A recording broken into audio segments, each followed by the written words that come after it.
Speaking out of Akron, Ohio, representing Team Popping the Boys, the headline god, Jeremy Lambert, and his co-host, speaking out of Atlanta, Georgia, representing more than one royal family, the king of indie viewing, Stephen Jensen.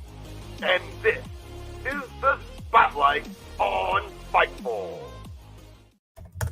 Welcome everyone to the Spotlight here on Fightful. I'm Jeremy Lambert. That's Stephen Jensen. And shout out as always to Big Dick MLJ for the intro. We got a lot to talk about. It's a busy week in the world of wrestling, as it always is. But first, Jensen, how you doing? I'm doing good, man. Getting a good early start to my Saturday as usual. Here doing the show with you. Good to see everyone who's in the chat this morning watching live, and good to see y'all who watch later on demand. As always. But yeah, been a pretty good week. How about you, man? An early start to your Saturday. Did I say Saturday? That's how early it is. Early start to my Thursday. To say, you just not sleep until Saturday? So I had Saturday on my mind because y'all be hearing me. I wanted to make sure to plug this. Y'all be hearing me and seeing me again here on this channel on Saturday. Me and Joel Pearl and Crest the Star will be doing the Slammiversary post show here on Saturday on the same channel. So my bad. Yeah, I was going to plug that at the beginning. I had Saturday on my mind. It is Thursday. Thank you very much for watching us on Thursday. Happy Thursday, everybody. Joel is going to be live at Slammiversary. So yeah, I know. He's got the logistics figured out. Maybe me and Cresta to start off, and then Joel will jump in. But either way, he's staying close to the venue. We'll be in touch. But I'm looking forward to that. We'll be previewing TNA Slammiversary here on the show today. But Maggie in the chat, what's up, Maggie? Always great to see you. Says it's okay. It's Sunday for me. So there you go. Yeah.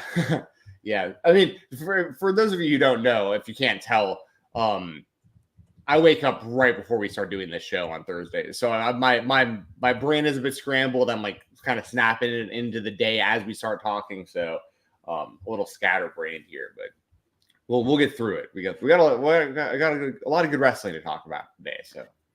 Guys, leave a super chat, get your question, comment, statement read on the air. Leave us a thumbs up on the video. Subscribe to the channel. You also subscribe to our sister channel, FightfulOverbooked.com. Maggie does a show over there every Friday at 3 p.m. Eastern, coexisting with Rob and Maggie. You can subscribe to Fightful Select. Jensen does the Weekender on Fightful Select. That's also where all the news gets dropped. Joel Pearl and I just did a Q&A on Fightful Select. We did not have as many scoops as Sean does. Sorry, everybody. But we did the Q&A as Sean is he's going to be in for a hard time tonight at GCW. Well, best wishes to Sean Rossap. Sort of. Oh, that's tonight, him and Effie? Yes. Okay. Wow, we should have. Well, we'll talk to. We'll try to catch up with Sean after that. We'll get Sean's thoughts on how this goes afterwards for you guys. I forgot that was coming up so soon. Yeah, it's a big GCW weekend coming up. I'll actually be talking about this before a little bit, but I'm planning on being at Action Wrestling Live on Sunday. They're doing a show at Doss Barbecue in Atlanta. So if I do go, I will plan on trying to get some sort of audio interviews for y'all here for Fightful and for Fightful Select. So yeah, I'm looking forward to seeing Sean get in there. That was a tough one. I know me and you both had an idea that match was a possibility a little while ago. And I was like, I really hope that this comes to fruition. I hope that Sean and Effie actually winds up going down. And I'm glad it is. I always like seeing Sean get in there. I'm sure Sean and Effie will do some sort of podcast after the match and talk about how it all came together. I don't want to speak on the logistics of it all, but I have insight that I don't know if it's a shoot or a work, brother. But ooh, okay. No, it's nothing bad or anything. It's I mean, look, the match is happening. From what Sean told me, I don't know if it was supposed to happen this soon. That's all I know. Is I don't know if it was supposed to happen this soon. Well, that's why I was a little surprised just now when you were when you reminded me that it was this weekend, because that was the same for me. Was I didn't think it was happening so fast, but hey, we're getting it. Apparently they didn't have a lot of these in him. Yeah. Apparently they didn't either. Yeah. But yeah, I knew it was gonna happen at some point. But yeah, that's tonight. And yeah, I'm sure we'll talk about that a little bit next week. I'm sure Sean will either appear. He's going to do his own show. He might join In the Weeds at some point. Effie might join In the Weeds at some point. We have Ben Bishop on In the Weeds tomorrow. That's going to be a lot of fun. He faced Roderick Strong on Friday's Rampage. Rating Straw, Ben Bishop. Nice. Let's get into things. Over 1 million fans and a great number in the demo tuned in. It was a great show, and I think it's been a run of great shows. AEW Dynamite last night's Dynamite 250. They've made it to 250 episodes, Stephen Jensen.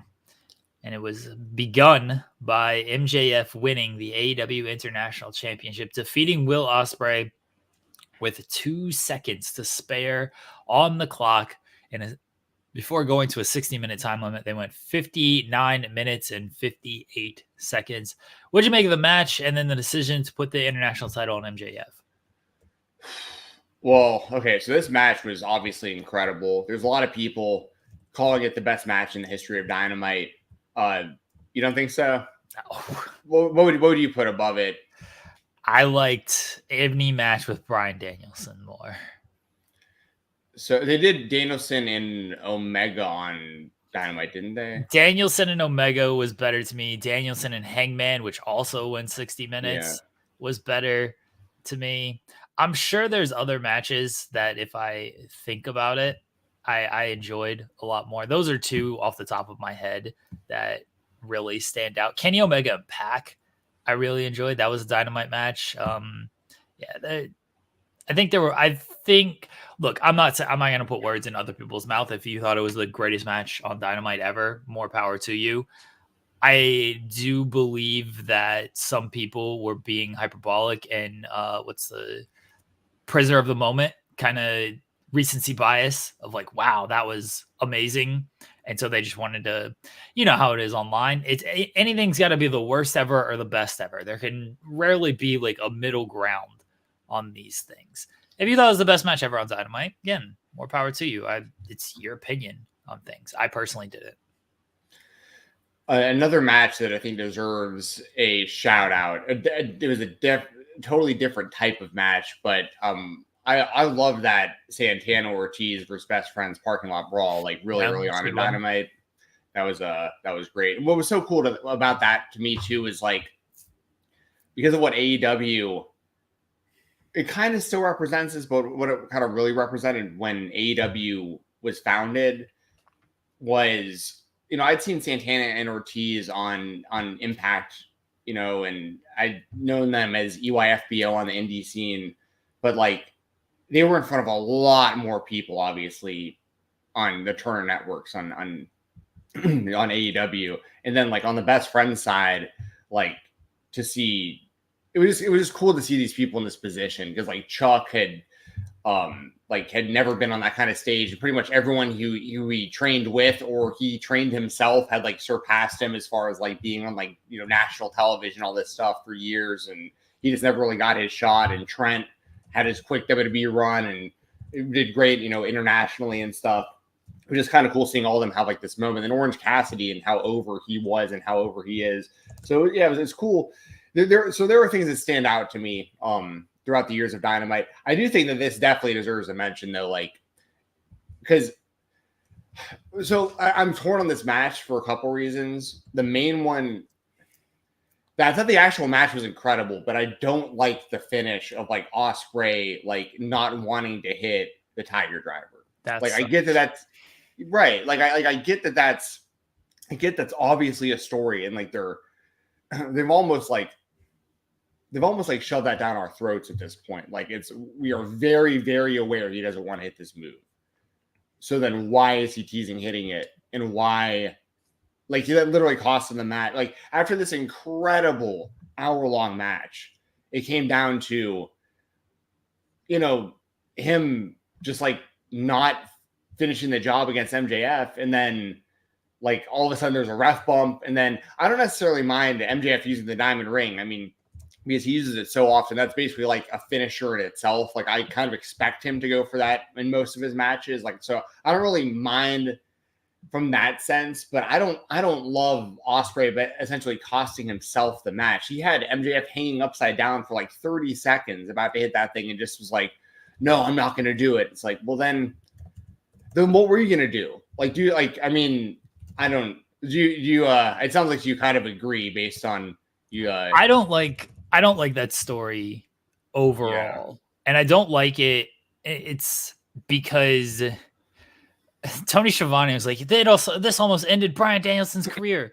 Danielson was out like 2 weeks and then competed in Anarchy in the Arena. They're trying to make it seem like this is this really devastating move. The problem is they neutered the move itself by how quickly they brought back Danielson. So it's really not that, it's not as devastating as they're making it out to be. Like the confliction with Ospreay, I'm kind of okay with. I get that portion of it. But the problem is I don't feel he should be that conflicted when Danielson is about to main event All In for the world title after winning a tournament, and he competed in Anarchy in the Arena after he received this move. If I'm Ospreay, I'm like, all right, this move, it's obviously devastating, but like not really this career ender that you're trying to sell me on it as. Well, I think, clear my throat real quick. I think that D'Lo Diggs makes a good point here in the chat. He says, my thoughts, he basically says, he'd get it if he hit the Stormbreaker, but he never did. And if MJF kicked out, then get it. So essentially what I think D'Lo is saying is like, he went for the Stormbreaker during the match, but didn't ever land it. And that's his actual finish. Well, he has a few finishers. But that's one of his finishers.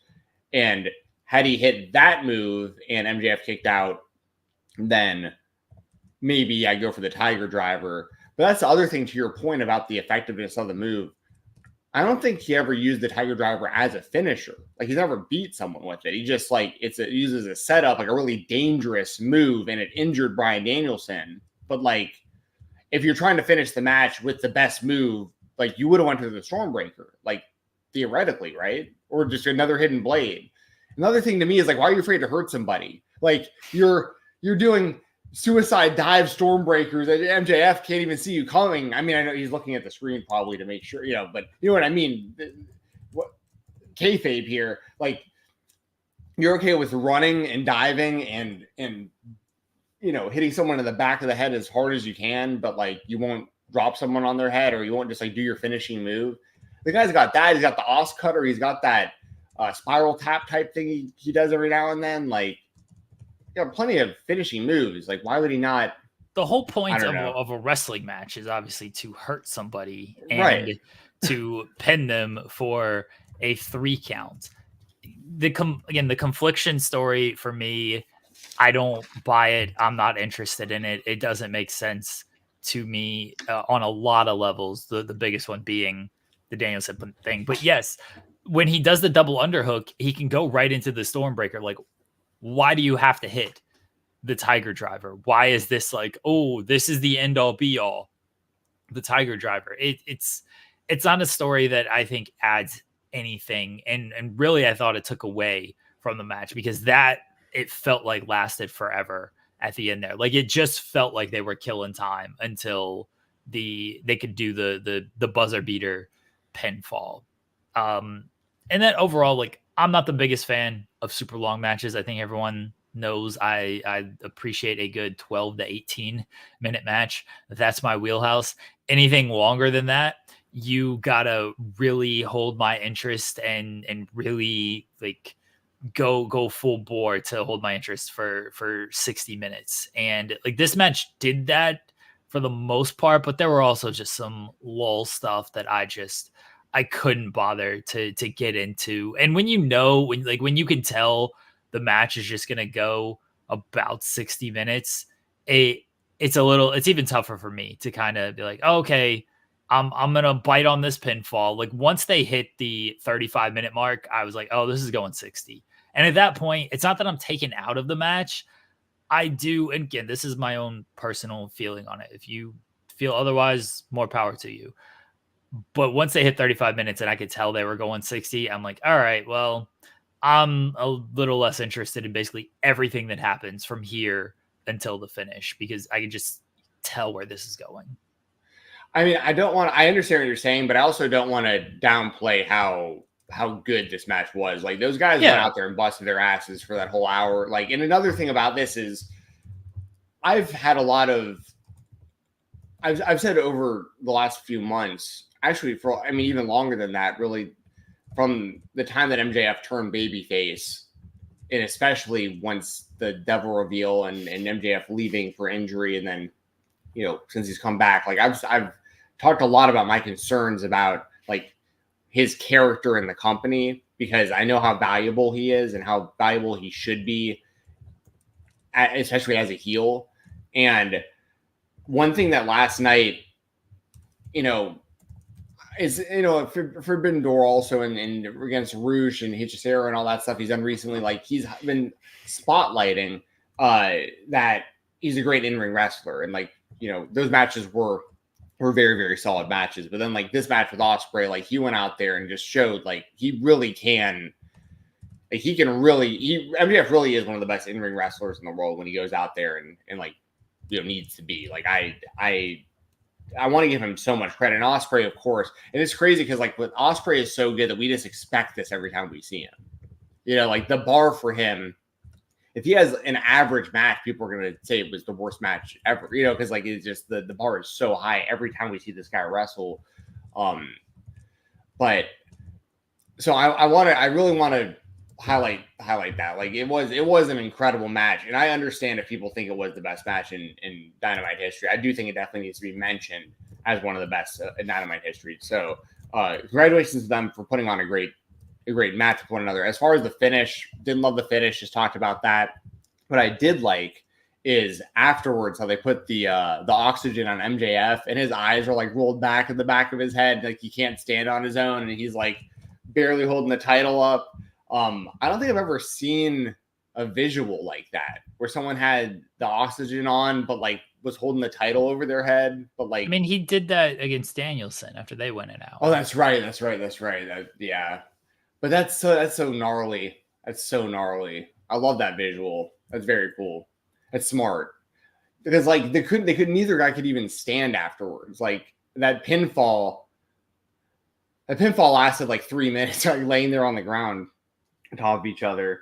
But yeah, I don't know what else to really say. Other than like as far as like MJF being the international champion now, like I get that's another thing is like I feel like the international title is like more important than the world title almost, because like the matches we're seeing with this thing, which I guess is a good problem to have, but it also kind of overshadows Swerve, I guess. I don't know. I'm kind of torn on all of it, but I thought the match was great. I think it's fine that MJF has that title, but I also feel like MJF should probably be like doing the world championship stuff, but this title seems kind of more important than anywhere right now. So I don't know. How do you feel? I don't know if it necessarily feels bigger than the world title. We're going to talk about Blood and Guts here in a second, and I've got issues with the build on that. Yeah, we'll get into that here in a second. As far as going back to the match, like I know MJF is a great wrestler. I don't always need the MJF goes out and proves he's a great wrestler bit like that. He does that to start a lot of his matches. It worked a little bit for this one, worked better than kind of in the past, but like we've seen this bit before of like MJF is going to prove he is this great wrestler, and then everybody praises MJF for being this great wrestler. It's like, we know this. We get caught up in not thinking that just because he doesn't wrestle all that often, but every time he goes out there, he always does a great job. This was one where it felt like they did it again because they were going so long. So it was like, let's do the bit where I prove I'm a great wrestler to everybody. I'm like, okay, I get it. I've seen it before. But yeah, I'm probably not as high on this match as I've seen a lot of varying opinions, actually. Again, people seem to be of the belief that it's either the greatest Dynamite match of all time, or I've seen a lot of people actually be like, this match was awful. Why was this an hour long. And then those people get called just, oh, well, you're clearly a WWE fan, which I know not true, because the people I've seen who didn't think the match was good, I know are not WWE fans. Some people just didn't enjoy the match to that level. I didn't hate it. I also didn't think it was the greatest match on Dynamite history. I thought it was a very good match that was a little bit too long with a drawn out finish. That's fair. I think that Big Man Dogs has a interesting question. He says, well, we have Nakamura versus Tanahashi for the IC title situation.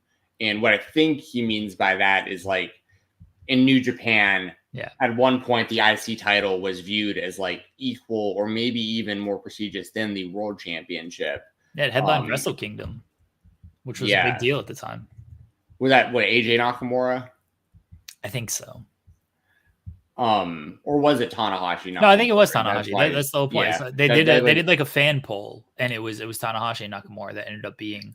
Oh, that's right. Yeah, but there was a while there that like the IC title like was, at least for me, it was the main focus. That was back when like I was actually like subscribed to New Japan World. Like, you know, like that was Nakamura was a massive draw for me at that time in New Japan. Like he was one of my favorite wrestlers. He still is one of my favorite wrestlers. I always loved Nakamura.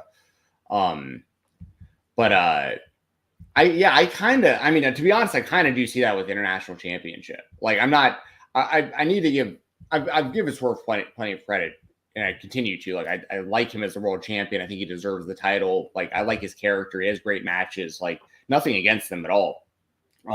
You know, and I do want to see him and Hangman at some point. Again, obviously, I think him and Danielson is going to be awesome when it goes down at Wembley.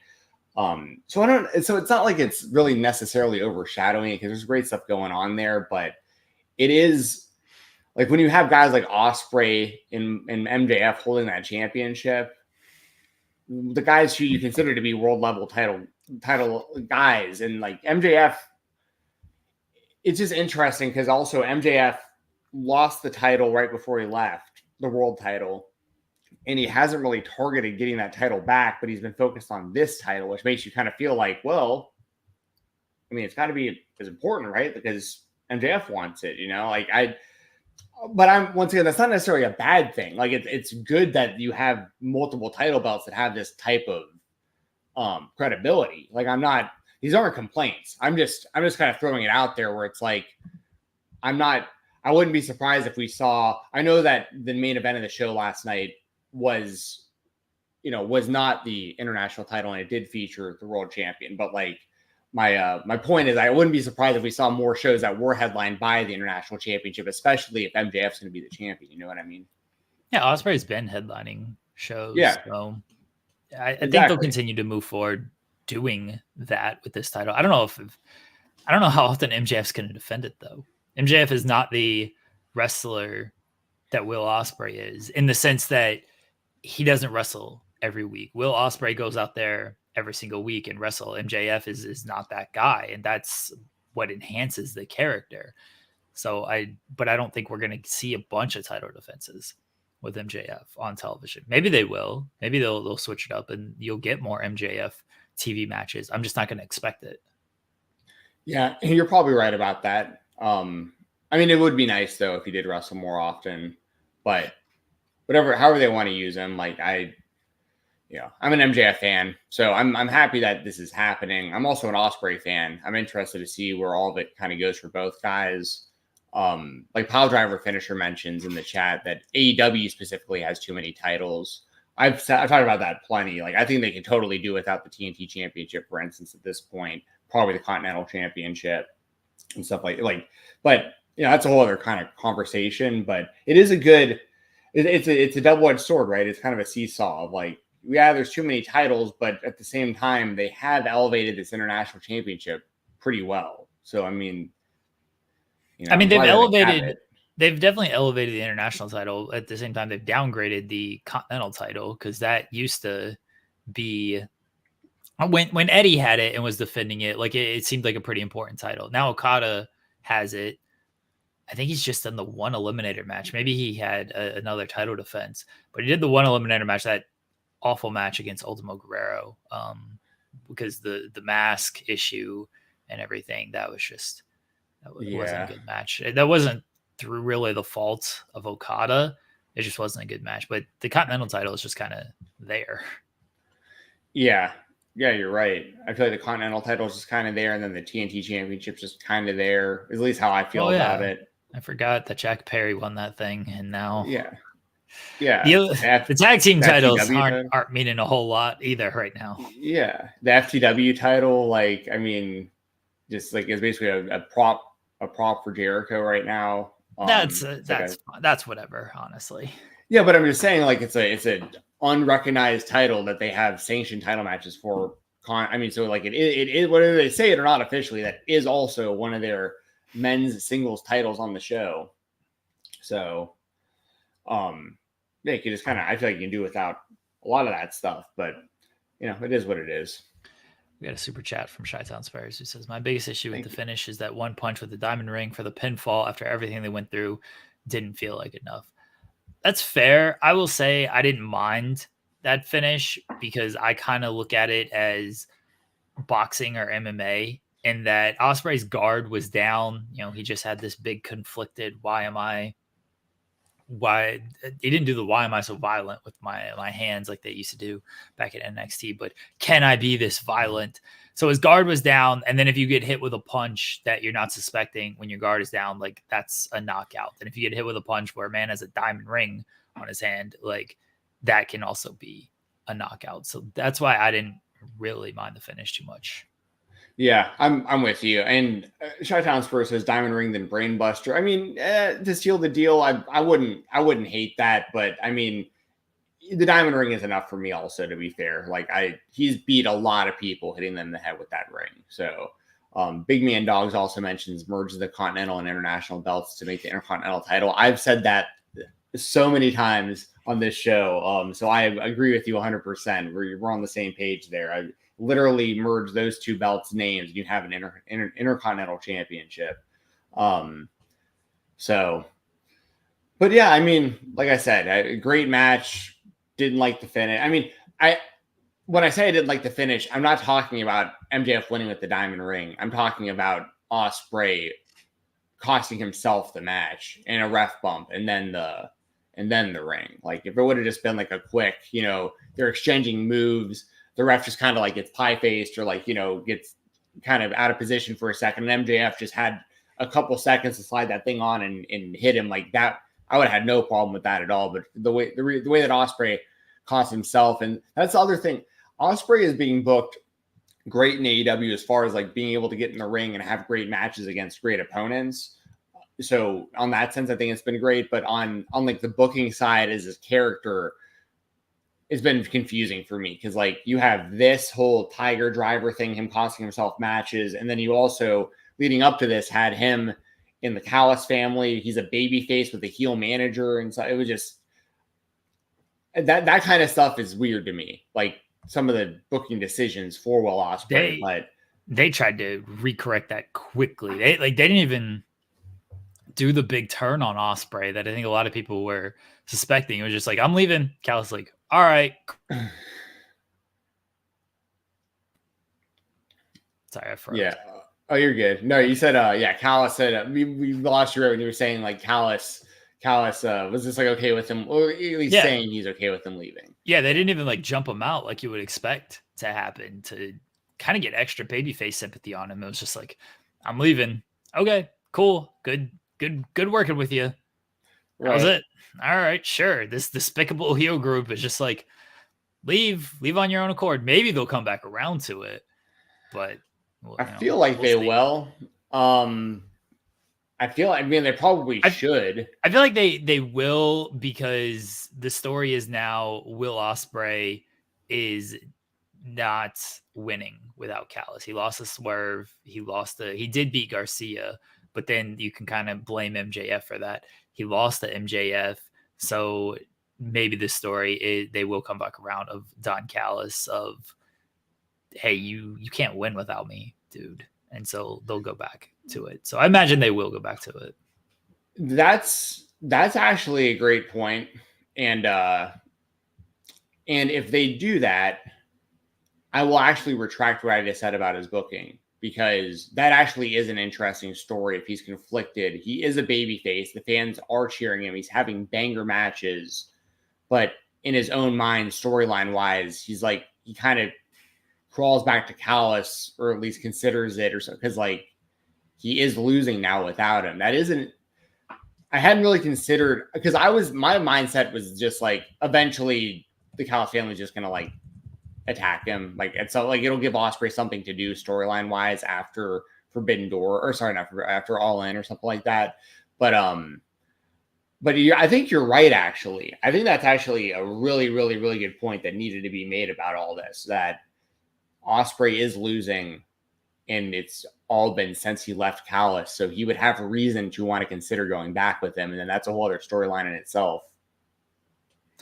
Yeah, I actually think they're doing fine with Ospreay, the story stuff. I like the story going into the Swerve match of he thought he was bulletproof. He's trying to jump into this feud, trying to jump into that feud. He's just doing, and then it all came back to bite him. You have the Callis stuff. Like, I don't mind that stuff at all. I don't think the Tiger Driver confliction is good. That part take out, and I'm fine with the other stuff. I think Ospreay is actually being booked okay when it comes to the story stuff. Obviously having great matches as well. We'll see where they go. It's very possible that they do nothing with this Callis stuff. Like, and then but what was I say? But like Big Man Dog says in the chat, he mentions that he said that Ospreay owes, like Callis said that Ospreay owes him one whenever in that promo when Ospreay left. So like they will come back to that. Like they are going to use that. You would think, yes. They certainly set it up to come back to it. I'm not going to put the idea out there that they will and then it doesn't happen. They certainly set it up, but they've dropped other stuff before. So I'm not going to pretend like stuff just randomly doesn't get dropped in wrestling and then they just don't go back to it. Oh yeah, absolutely. So that definitely does happen. So it's possible. I assume they will. I'm going to trust enough that they will, but I think that they will. Yeah. I feel like with Ospreay, well, anyway, that's just we talked enough about it. That's my own opinion. I think that they'll go through with it. I feel like they've invested too much and they got to have, I feel like with someone like Ospreay, you have to have like a long-term plan. Like, even if it doesn't go exactly how you want along the way, he's a guy they're clearly building around. So I would expect them to go back to that. But it's a great point, once again, that you guys brought up about, it was just slipping on my mind about, yeah, you're right. Like Ospreay's been losing since he left Don Callis, and that's a reason for that to continue. We move on to the other AEW topic, AEW Blood and Guts. It's official. It's next week, next Dynamite, next Wednesday. Team AEW, Swerve Strickland, Mark Briscoe, The Acclaimed, and Darby Allin against the Elite, Jack Perry, the Young Bucks, Kazuchika Okada, and Hangman Page. The teams came together fully last night with The Acclaimed and Darby Allin joining Team AEW. The Team Elite was kind of formed last week when Hangman, after losing the own final, said he was in. How you feeling about this Blood and Guts match, Jensen? So I'm not going to talk a lot about this yet because I know you have thoughts about it. I can tell. I want to hear what you have to say, but I'll quickly just mention that I think the Elite needs to win, and I think that there needs to be a lot of interaction and important interaction between Hangman and Swerve, which I'm sure is outside of this story of, the actual story of the Elite trying to really take the company over, the meta story or whatever you call it, kind of going on in the company. The main story that I'm actually interested in between these guys is Swerve and Hangman. So I want to see what happens between those guys in this environment and what it leads to. But as far as the actual teams, we talked about this plenty of times about how we expect, because we don't know how long the whole evil Elite EVP story is going to run, but we expected to see multiple versions of Team AEW throughout the months in these battles. And this is I'll just put it this way, and I don't want to like it is. I want your opinion, but I don't think this is the Team AEW group that's going to be taking down the Elite. I'll just put it that way. So how do you feel about this? If this isn't the group that takes down the Elite, then I don't know who does, because I'm kind of over this story. This was a story I had a lot of interest in when they took out Tony Khan. Like a lot of interest in. That was a big angle. I talked about how this angle didn't need to play out, but how I thought it should play out. And really, it was just highlighting the importance of what happened. You know, they had Tony in the neck brace at the NFL draft. They had Shad Khan come out there. Like it was a big deal. And then by the time we got to Anarchy in the Arena, it kind of felt like an afterthought, like certainly after Anarchy in the Arena, because there were no stakes in that match. So whoever won, which was the Elite, it didn't feel like they actually won anything. They're doing the authority stuff with Christopher Daniels. That sucks because he's stripping the Bang Bang Gang of the trios titles for no real reason, just to put him in a different match. I don't think that's getting good. Brandon Cutler had power for 1 week, but he's just a dork, which is fine. It's okay to have stooges. Like that's fine. But the balance of like who's actually in charge, Tony Khan makes certain decisions. Well, the Elite makes these decisions. Like, which one is it? And then you have this match of you can actually add some stakes to say who makes these decisions, and they just don't do it. This match has no importance to what Anarchy in the Arena had, to me. Like, why these guys are fighting just because they have blood and guts on the schedule. The stuff of attacking Tony Khan feels out the window. It feels like it would never happen on the television show. No one's actually like standing up for Tony Khan of what happened. Swerve's there because they came out and they interrupted Swerve, and Swerve called them bitches or punk ass moves, whatever he said. The Acclaimed were just feuding with the Young Bucks. So, hey, here's the Acclaimed. Mark Briscoe is just cool, and people like Mark Briscoe, so he's in there. Darby makes sense because yes. Darby is the guy. I said this after Revolution, and then he got hurt. But I thought Darby was a guy you really build around because he just has something. He has that connection. And I said it's a shame he got hurt because he couldn't follow up what happened after Revolution. He was going to go climb Mount Everest, so you weren't going to be able to follow up anyway. He was going to miss time regardless. But Darby's a guy you really try to build around. And last night, like the pop he got coming down, like Darby is special. And he's actual day one AEW. Yeah. Like literally day one AEW guy. Yeah. Yeah. But they're just doing a blood and guts match. And the Swerve and Hangman story, I'm super interested in. But it's not like that's not the Wembley match. So tying that together is a little odd. Like I get it, but it's just odd because we know it's not leading to Wembley because that's Danielson. And that's where you're trying to balance kind of two big matches, blood and guts, and then Danielson and Swerve, but you also have Hangman in there. And how are you going to pull that off? Maybe they will. I'm not really interested in blood and guts next week, though. It seems like a match where if Team AEW wins, what do they win? If Team Elite wins, all right, they're still just the champions and they still have like the same power. Like, it's just a match. Yeah. I mean, and so I guess more importantly than even blood and guts, this match specifically, at this point, do you think that the whole Elite heel, like, would you consider this whole thing to be like a flop, basically? Like this whole heel turn, Jack Perry, Okada, like kind of everything that they're doing right now, like to get to where they've got, like, do you think this has been kind of like a miss? I don't want to call it a flop because I think that implies that like nothing is working. I think there's some stuff that works. I just don't think it's as good as it could have been based on the angle you shot in April when you took out Tony Khan. And Big Man Dog says it, like, I don't like their tongue in cheek, wink and nod. We're just playing heels on TV vibes. He's correct to me.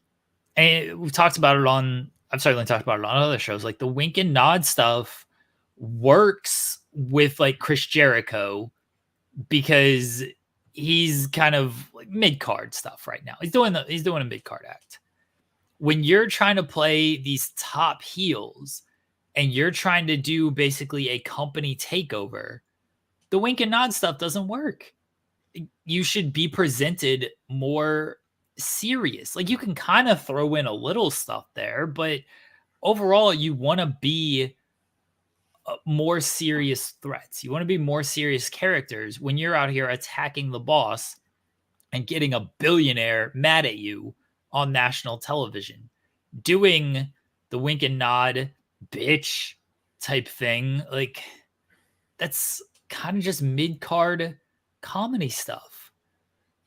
Yeah, I also think that the difference between the Young Bucks doing it and Jericho is, at least the way that I view it, is so this is very hard to explain. It might be but I think people watching will get where I'm saying. Like when Jericho's doing it, it's like his character is like delusional, if that makes sense. Like his character is that like he is doing good things and he is helping people, but it's like he is like in real life, he is obviously aware that he is a heel and he is doing this to get a heel reaction. But on the screen, I feel like he actually feels like he's the good guy and that the fans like him and he's getting booed and he's just like delusional. And it's a different type of, the elite are doing tongue in cheek, like nods to the crowd, like the insiders, like the behind the scenes, like we know that you and Punk didn't get along. You showed us the footage. We know that there was, issues between you and Cody, maybe, that led to him leaving the company and these kind of like that's kind of, it's a different type of tongue in cheek to me. It's similar, but different. Does that make sense? What I'm saying? Yeah, I get what you're saying. At the end of the day, like it's still wink nod comedy heel stuff. Right. And right. To do multiples of that can lessen the value of both. And to do that as a main event act when you're supposed to be this serious, or at least you should be played as more serious, it definitely lessens the value. Yeah.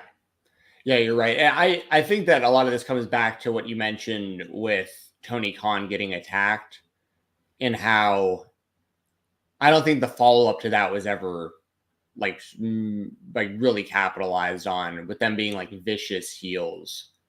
Because also, I mean, like Tony was wearing the neck brace like during the NFL draft and all that stuff, which I thought was that was funny.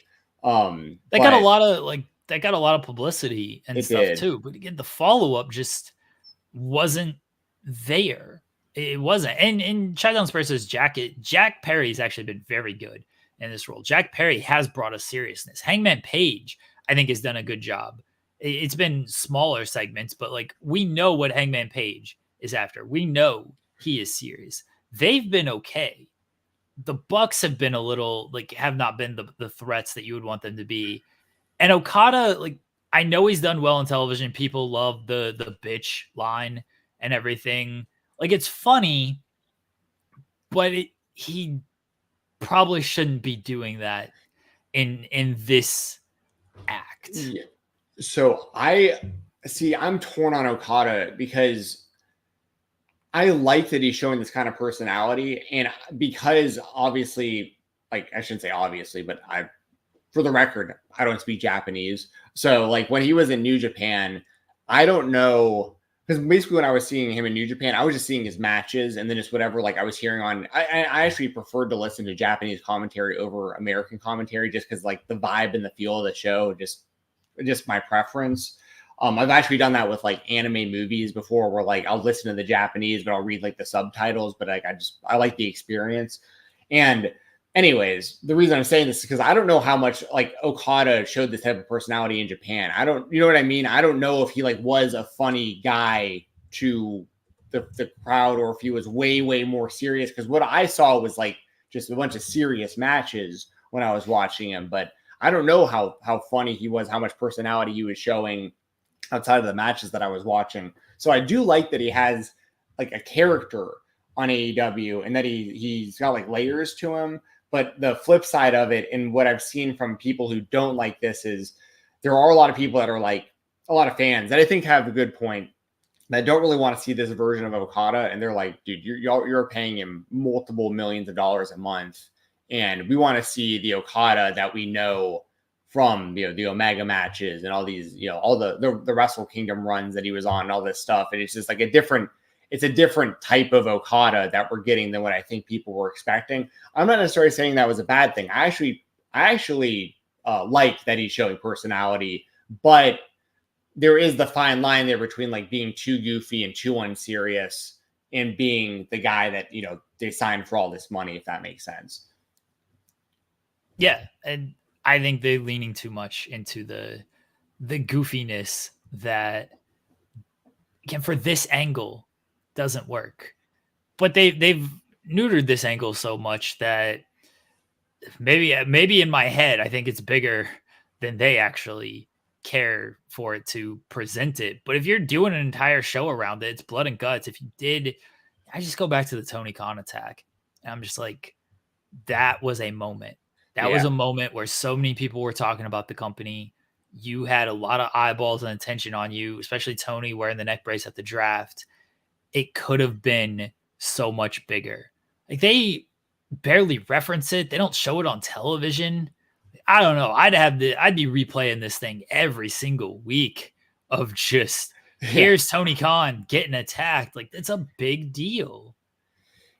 In hindsight, and we don't have to talk about this long, but just quick answer, kind of yes or no. Like, in hindsight, do you think it was worth showing the footage of Jack and CM Punk when they did?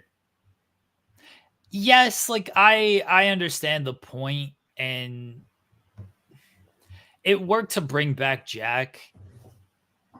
The timing was obviously the timing. Yeah. But I do think it helped Jack Perry. I definitely think it helped Jack Perry. I agree. I think they could have still done a better job with the follow-up.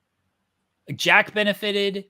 The actual overall follow-up just hasn't been as good as it should have been.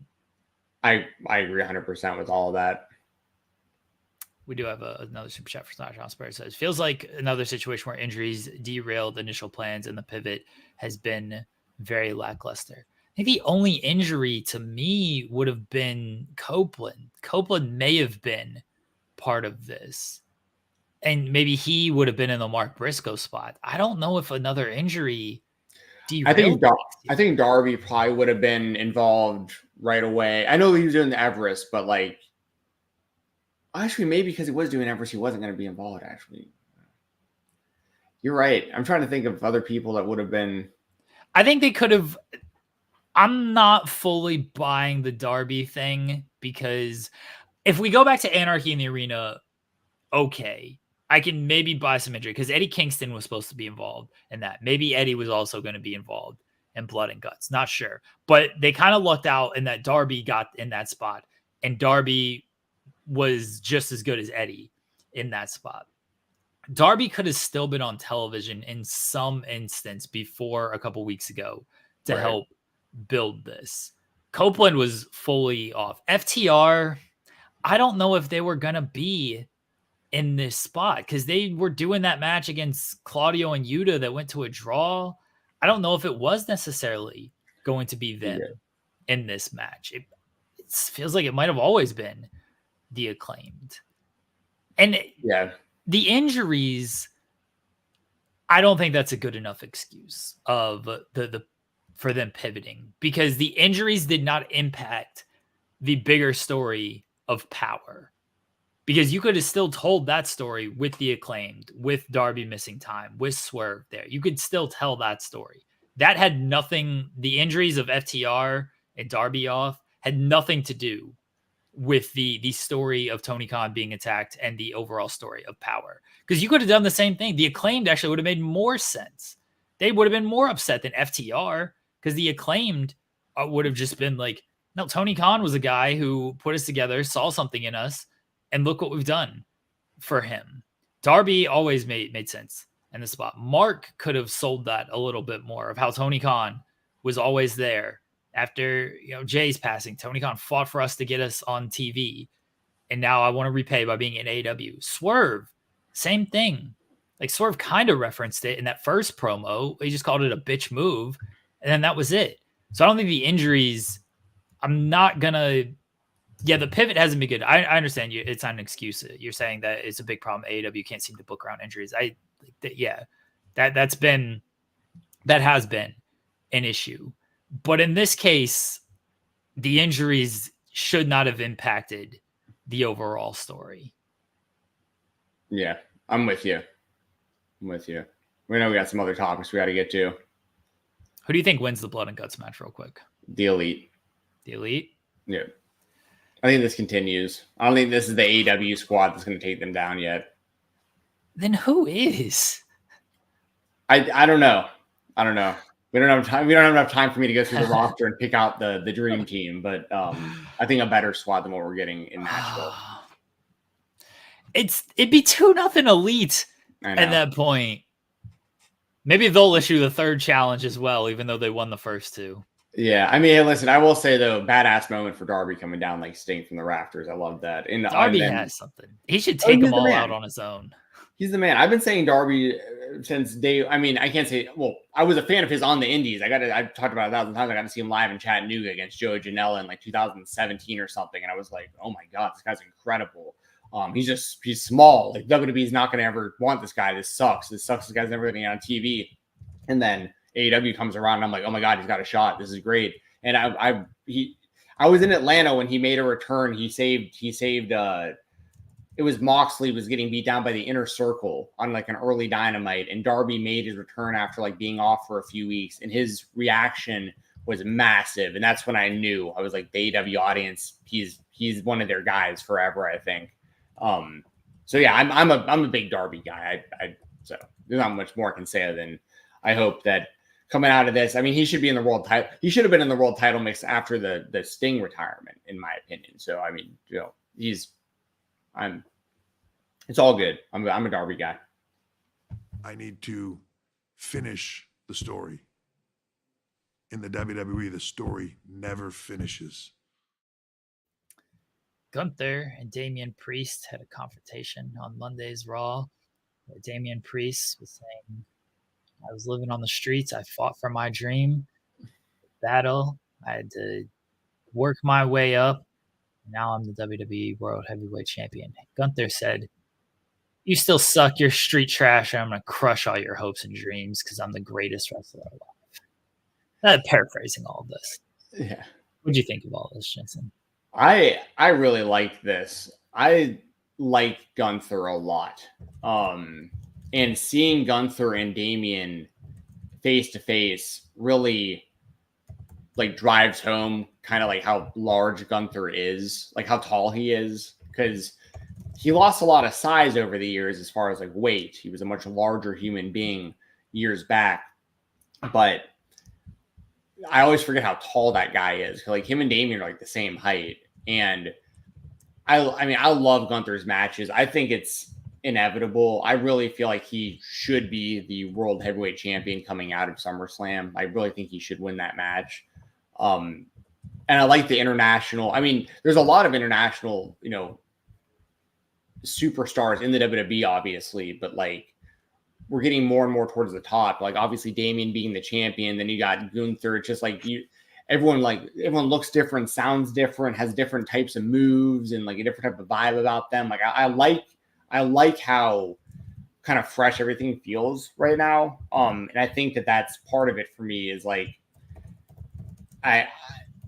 seeing the two of them go back and forth. I feel like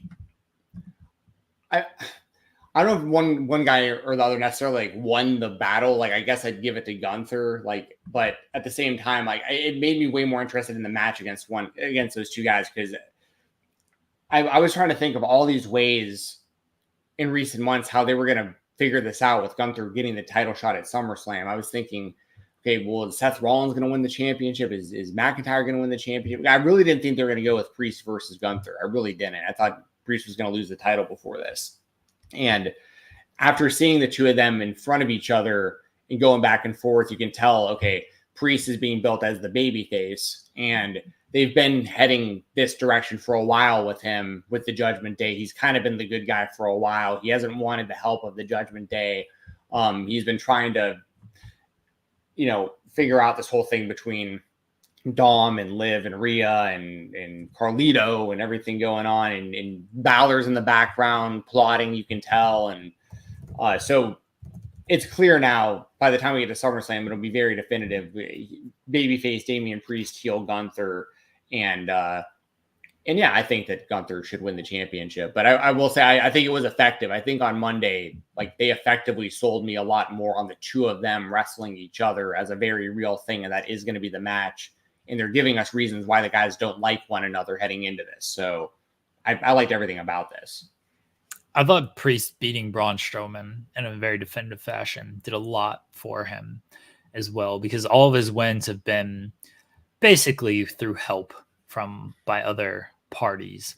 So him being able to defeat Strowman pretty clean there was good work. And I do like that Priest addressed, actually in a video package that aired a couple weeks ago, of people say I need help to win these matches. Look at every champion.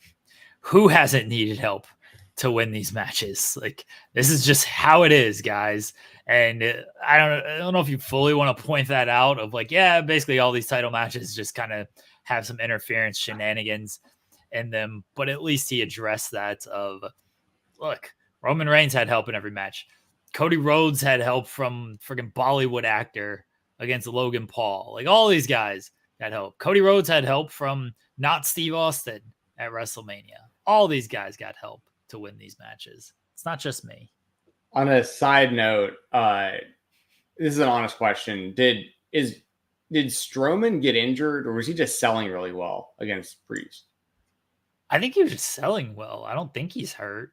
He hit the barricade super hard, and then he fell when he was going for the power slam, but that would make sense if he was selling. I just want to put it out there. If he was selling, he sold it really well. And also I'm noticed at the end of the show when Braun Breaker did the spear, when he ran around the ring and speared Dragunov's legs got caught behind him. I was worried about that. So I don't know. That's kind of stuff I look out for. That's especially the MMA fan in me, or the football fan in me. I don't like it that I look out for that stuff, but I'm so used to seeing you've seen it 1,000 times in MMA where someone gets head kicked or something, they get knocked out really bad. And most people are looking at their head and how they hit the ground, but a lot of people aren't noticing they're landing on their own knees. A lot of the time they get knee injuries by the way that they're falling on the knockout. So I'm always paying attention to stuff like that. Because that stuff scares me. But yeah, just want to throw that out there. Some really good selling and some near injuries, I feel on Raw as well. But I think Strowman is a little the injuries have just sort of slowed him down overall, and he just doesn't move as well as he used to. Look, he had I think it was back fusion surgery and everything. He's a bigger dude. So yeah. I just think he's just kind of the toll has been taken on him. So I'm sure everything hurts a little bit more, and he's making it looks a little bit worse than maybe it did before when he was kind of presented indestructible monster. It happens.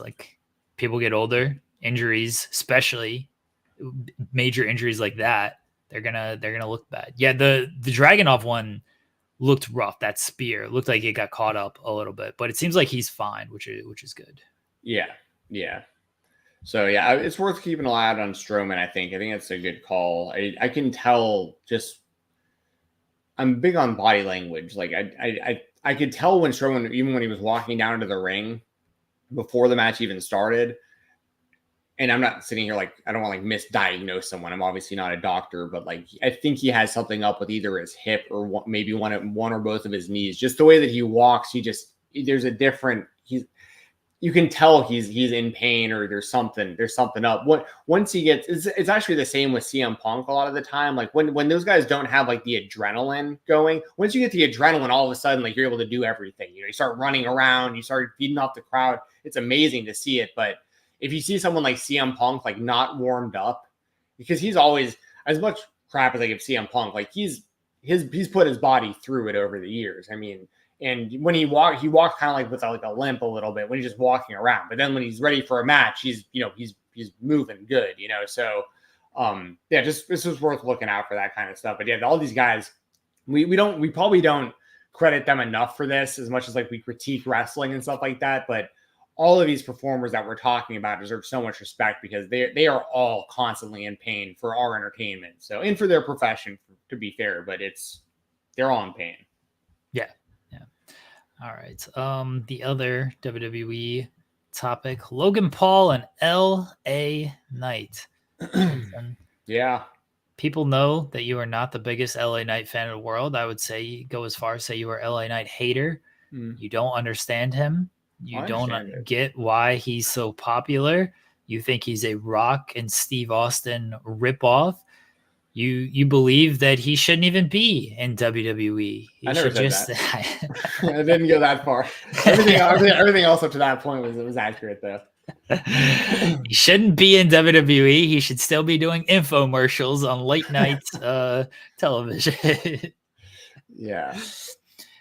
Meanwhile, you're a huge fan of Logan Paul for some reason. How are you feeling about this match?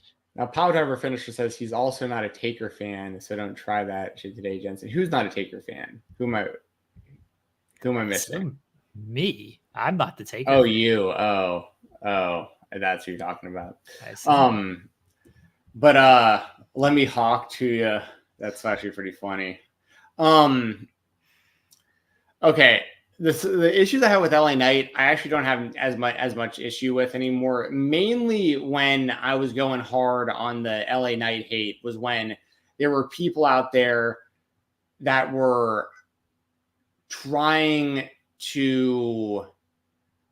When Power Driver says you, do you mean you or like me or Jeremy? I'm a big Undertaker fan now, obviously. But the thing with LA Knight was there were a lot of people. There was a big part of the fan base that were saying like it should be him and not Cody, and that's where I was getting really defensive. Was there was a lot of talk back then about Sami Zayn taking down Roman Reigns and LA Knight taking down Roman Reigns, and I had to be diamond hands and be strong here and work through this. Should have been Sami Zayn.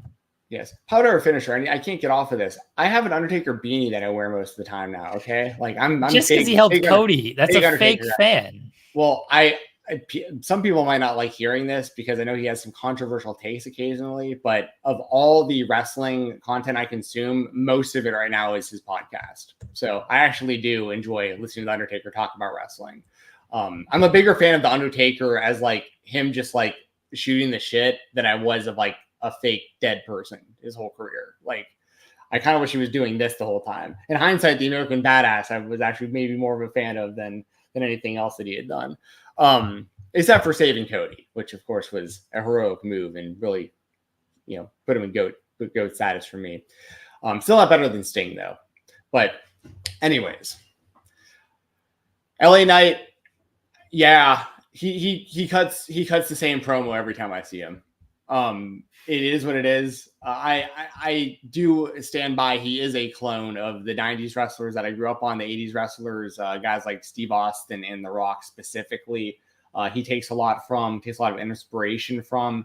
But at this point, I've accepted that that's like what it is. And I feel like the fan base just accepts that. Like it isn't, nobody's denying that that's what he's doing.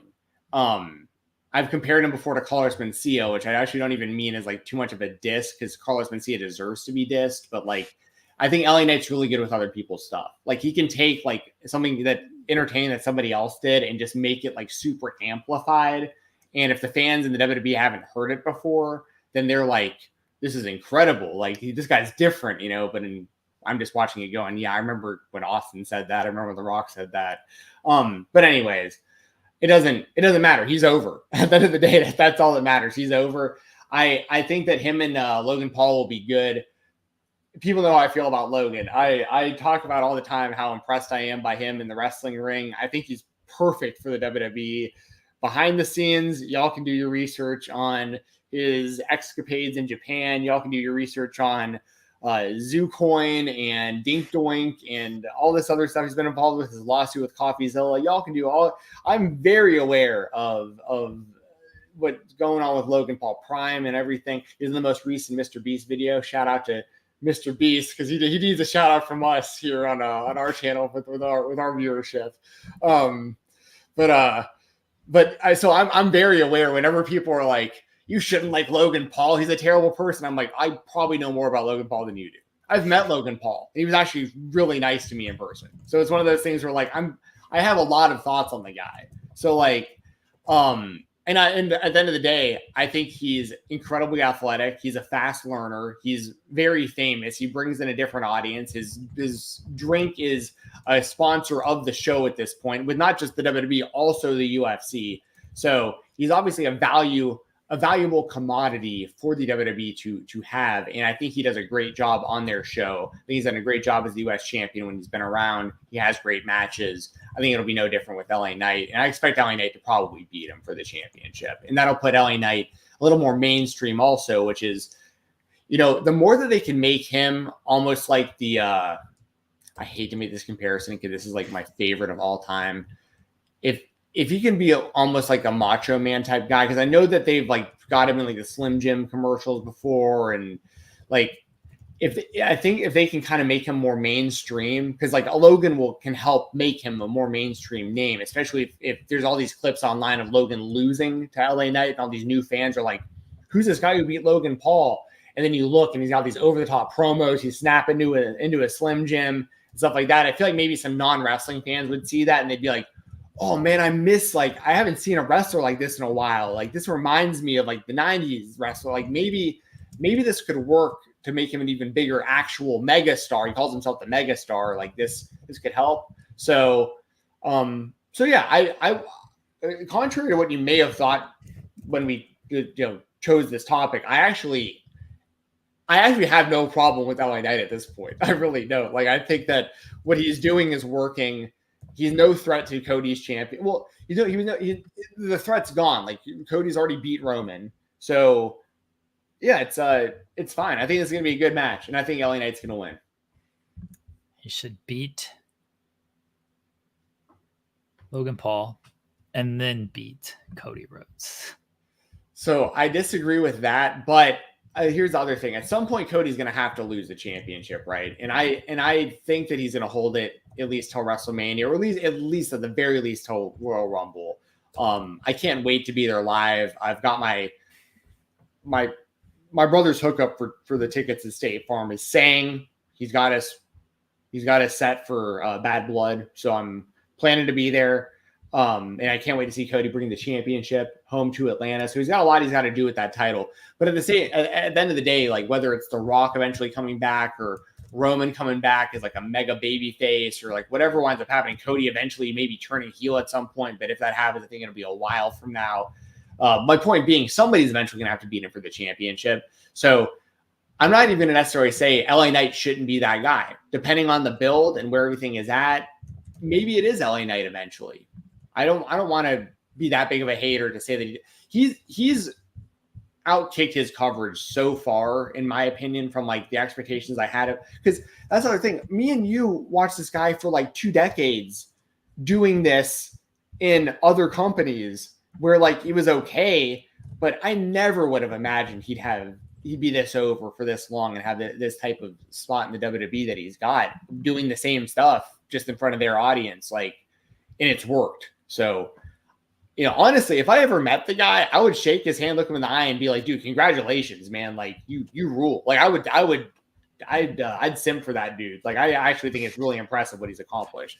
Because also, I don't think in the ring he's that good. Like, I really don't. Like, I think he's very average in the ring, and he does the people's elbow basically and a stunner basically. I mean, like, but it's working. So, like, who am I to say you shouldn't be doing that if it's working? He's not being offensive. He's not offending anyone. You know what I mean? He was very great in NWA. And that was at a time when NWA was actually kind of good because they had like Stars. It actually was good when Power started, and they had Starks and Kingston, like you said. And They had a whole. I mean, that was when the Cornette. All this was good in that role. Like, yeah, Camille was hot at the time. Like they had some talent there. They did. Anyway, now it's a show. Yeah. Our product is what it is. We're going straight up the middle. Like how the bumper is an NWA bumper still. TNA Slammiversary is this weekend. We'll quickly kind of run things down. The biggest thing is the world title match. Do you see a new world champion being crowned? I do. By process of elimination, just kind of thinking out loud. I talked about this on the weekend or a little bit as well, did some predictions. I just don't see Macklin, Nemeth, or Kazarian winning, just for various reasons. I just don't see the three of them being the champion and winning that thing. I think it would be great for Alexander, but I don't think that Alexander, I shouldn't say this. I'm a huge fan of his, but I feel like we already have seen the best TNA world title run we're going to see from Josh Alexander. And I don't know what his status in the company is, but he should be a main event level guy. But I also feel like with this crossover, he also should be showing up in NXT and mixing up with those talents also and stuff. Alexander's kind of like, I shouldn't say a dark horse in this because he's been a former champion and he is kind of like a favorite, I guess, right at the end of the day, but I just don't see him winning this one. So for me, it really comes down to Moose and Joe Hendry. And I feel like if you're doing a 6-way match, it is elimination, but I feel like you put 5 other people in there, it's like a good reason to have Moose lose also. So like it all kind of points at Joe Hendry to me. Like, I mean, between... Okay, good. Yeah, I mean... And especially the obvious with the crossover that I just mentioned between NXT and TNA, he's the one who's been spotlighted the heaviest of all of that by far. I just feel like all signs point to Joe Hendry, and he deserves it. The guy has gotten himself very over.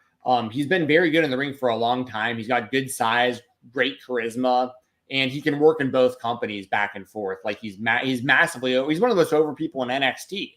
So like, have him there, have him in TNA, and I think it's a slam dunk. I think it should be Joe Hendry. What about you?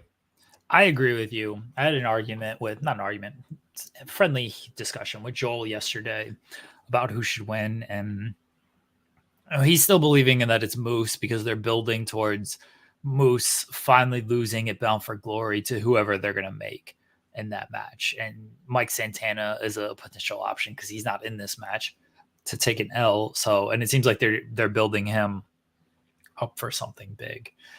My thought is Joe Hendry is hot. The making moment of Mike Santana to beat Moose is not going to be as big as just riding a hot hand in Joe Hendry and putting the belt on him with how over he is right now. Like, and this is no knock on Mike Santana.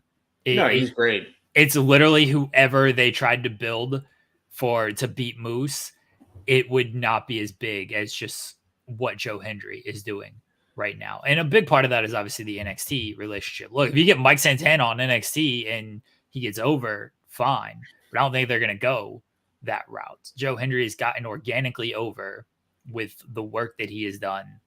And I think you got to go ahead and put the belt on him because you don't know what's going to happen in a month, 2 months, where this partnership is going to fully lead.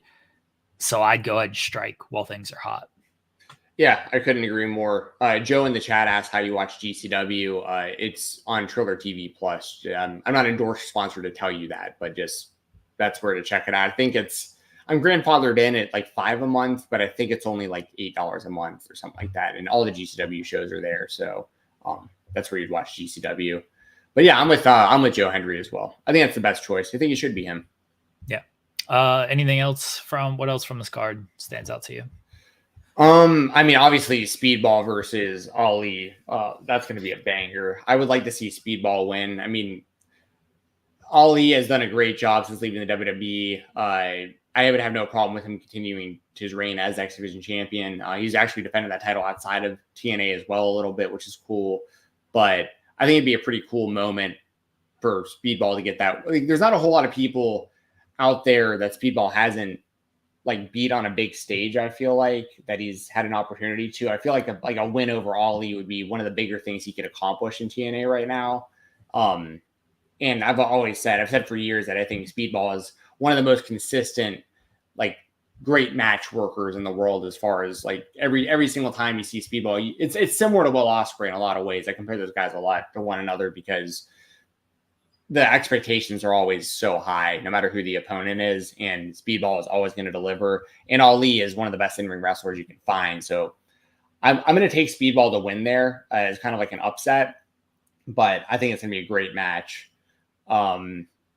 I hope AJ Francis and PCO don't kill each other out there for the TNA Digital Media Championship, but I'm sure that'll be a fun one. There's also the Canadian International Heavyweight title on the line there. ABC versus System, I think, will be pretty good. I like everyone in the match. Jordan Grace and Ash, I don't have huge expectations for because I've never been like the biggest Dana Brooke fan, but I'm a huge Jordan Grace fan. So like, I hope it's good. And if Jordan loses, I hope she doesn't, but if Jordan loses, I hope that that's just because she's going to NXT or WWE full time, where they're going to move her into the actual world title picture for TNA, maybe. But I would hope she wins. But they've been building up Ash since she debuted in TNA to like be the one to maybe beat Jordan. So I could see her beating Jordan. I'm just a huge Jordan fan, so I don't want to see it. And also Militia versus Spitfire, I think will be a really good tag team match. I like all the women involved there, and I hope the Militia retains. So that's pretty much everything else. I am looking forward to Speedball and Ali. They've been building kind of Ali's first loss. And it feels like Speedball in Montreal is the time. Yes, that's a great point as well. So I think that's probably going to be the match of the night. Not sure there's going to have too much competition. They might add one more match. I would, but the six way is going to go a long time because it's an elimination match. So that's going to get a lot of time. I would get the Rascals on this show. And maybe it's against No Quarter Catch Crew. I know they're facing tonight, even though it's Kushida with the Rascals against No Quarter Catch Crew. Maybe you can get Wesley and you do Rascals and No Quarter Catch Crew. I would get the Rascals on this show 100% though, especially after what happened with them being on NXT on Tuesday. This is stuff you just got to capitalize on. 1,000,000%. It was great seeing the Rascals on NXT, by the way, on Tuesday, getting that win in that six-man tag. And yeah, if anyone who wants to watch the post show and my thoughts on Slammiversary, I'll be live right here on this channel, youtube.com/Fightful, with Joel Pearl and Press the Star. I'll be reviewing the show right afterwards. So please join us for the post show review. The other topic, AJ Styles, Naomichi Marufuji at Pro Wrestling Noah this past weekend. What are your thoughts on this, Jensen? Badass that it happened. I loved AJ's entrance. I thought that looked so cool with him coming down the ramp. He was wearing like that mask he would wear every now and then in Japan. The smoke behind him and stuff with like the all black. I love the visual of this thing and how big of a deal they made all of this seem. And Marufuji can still go at such a high level, like for all the miles and years that guy has put on his body and his style of wrestling. He still hits really crisp strikes and he can still fly around and stuff. And I thought that this was really good. The ending sequence was badass. The last few minutes of this match were awesome. And also AJ really put over Marufuji after the match too. He did some interviews and he was basically saying like, if anyone else can call themselves phenomenal except for me, it'd be him, and there's you guys would have to do a lot of research to see the history of Marufuji and how much he means to the wrestling business in general. But I mean, the first time I saw him, I think he was still teaming with Kenta all the way back then. And like I've got to see him live a few times and stuff. And just, it's an experience. The guy's just so well respected. It's awesome that the WWE allows this now. I actually saw my buddy Doug put this out there on social media, and I think this is a great idea.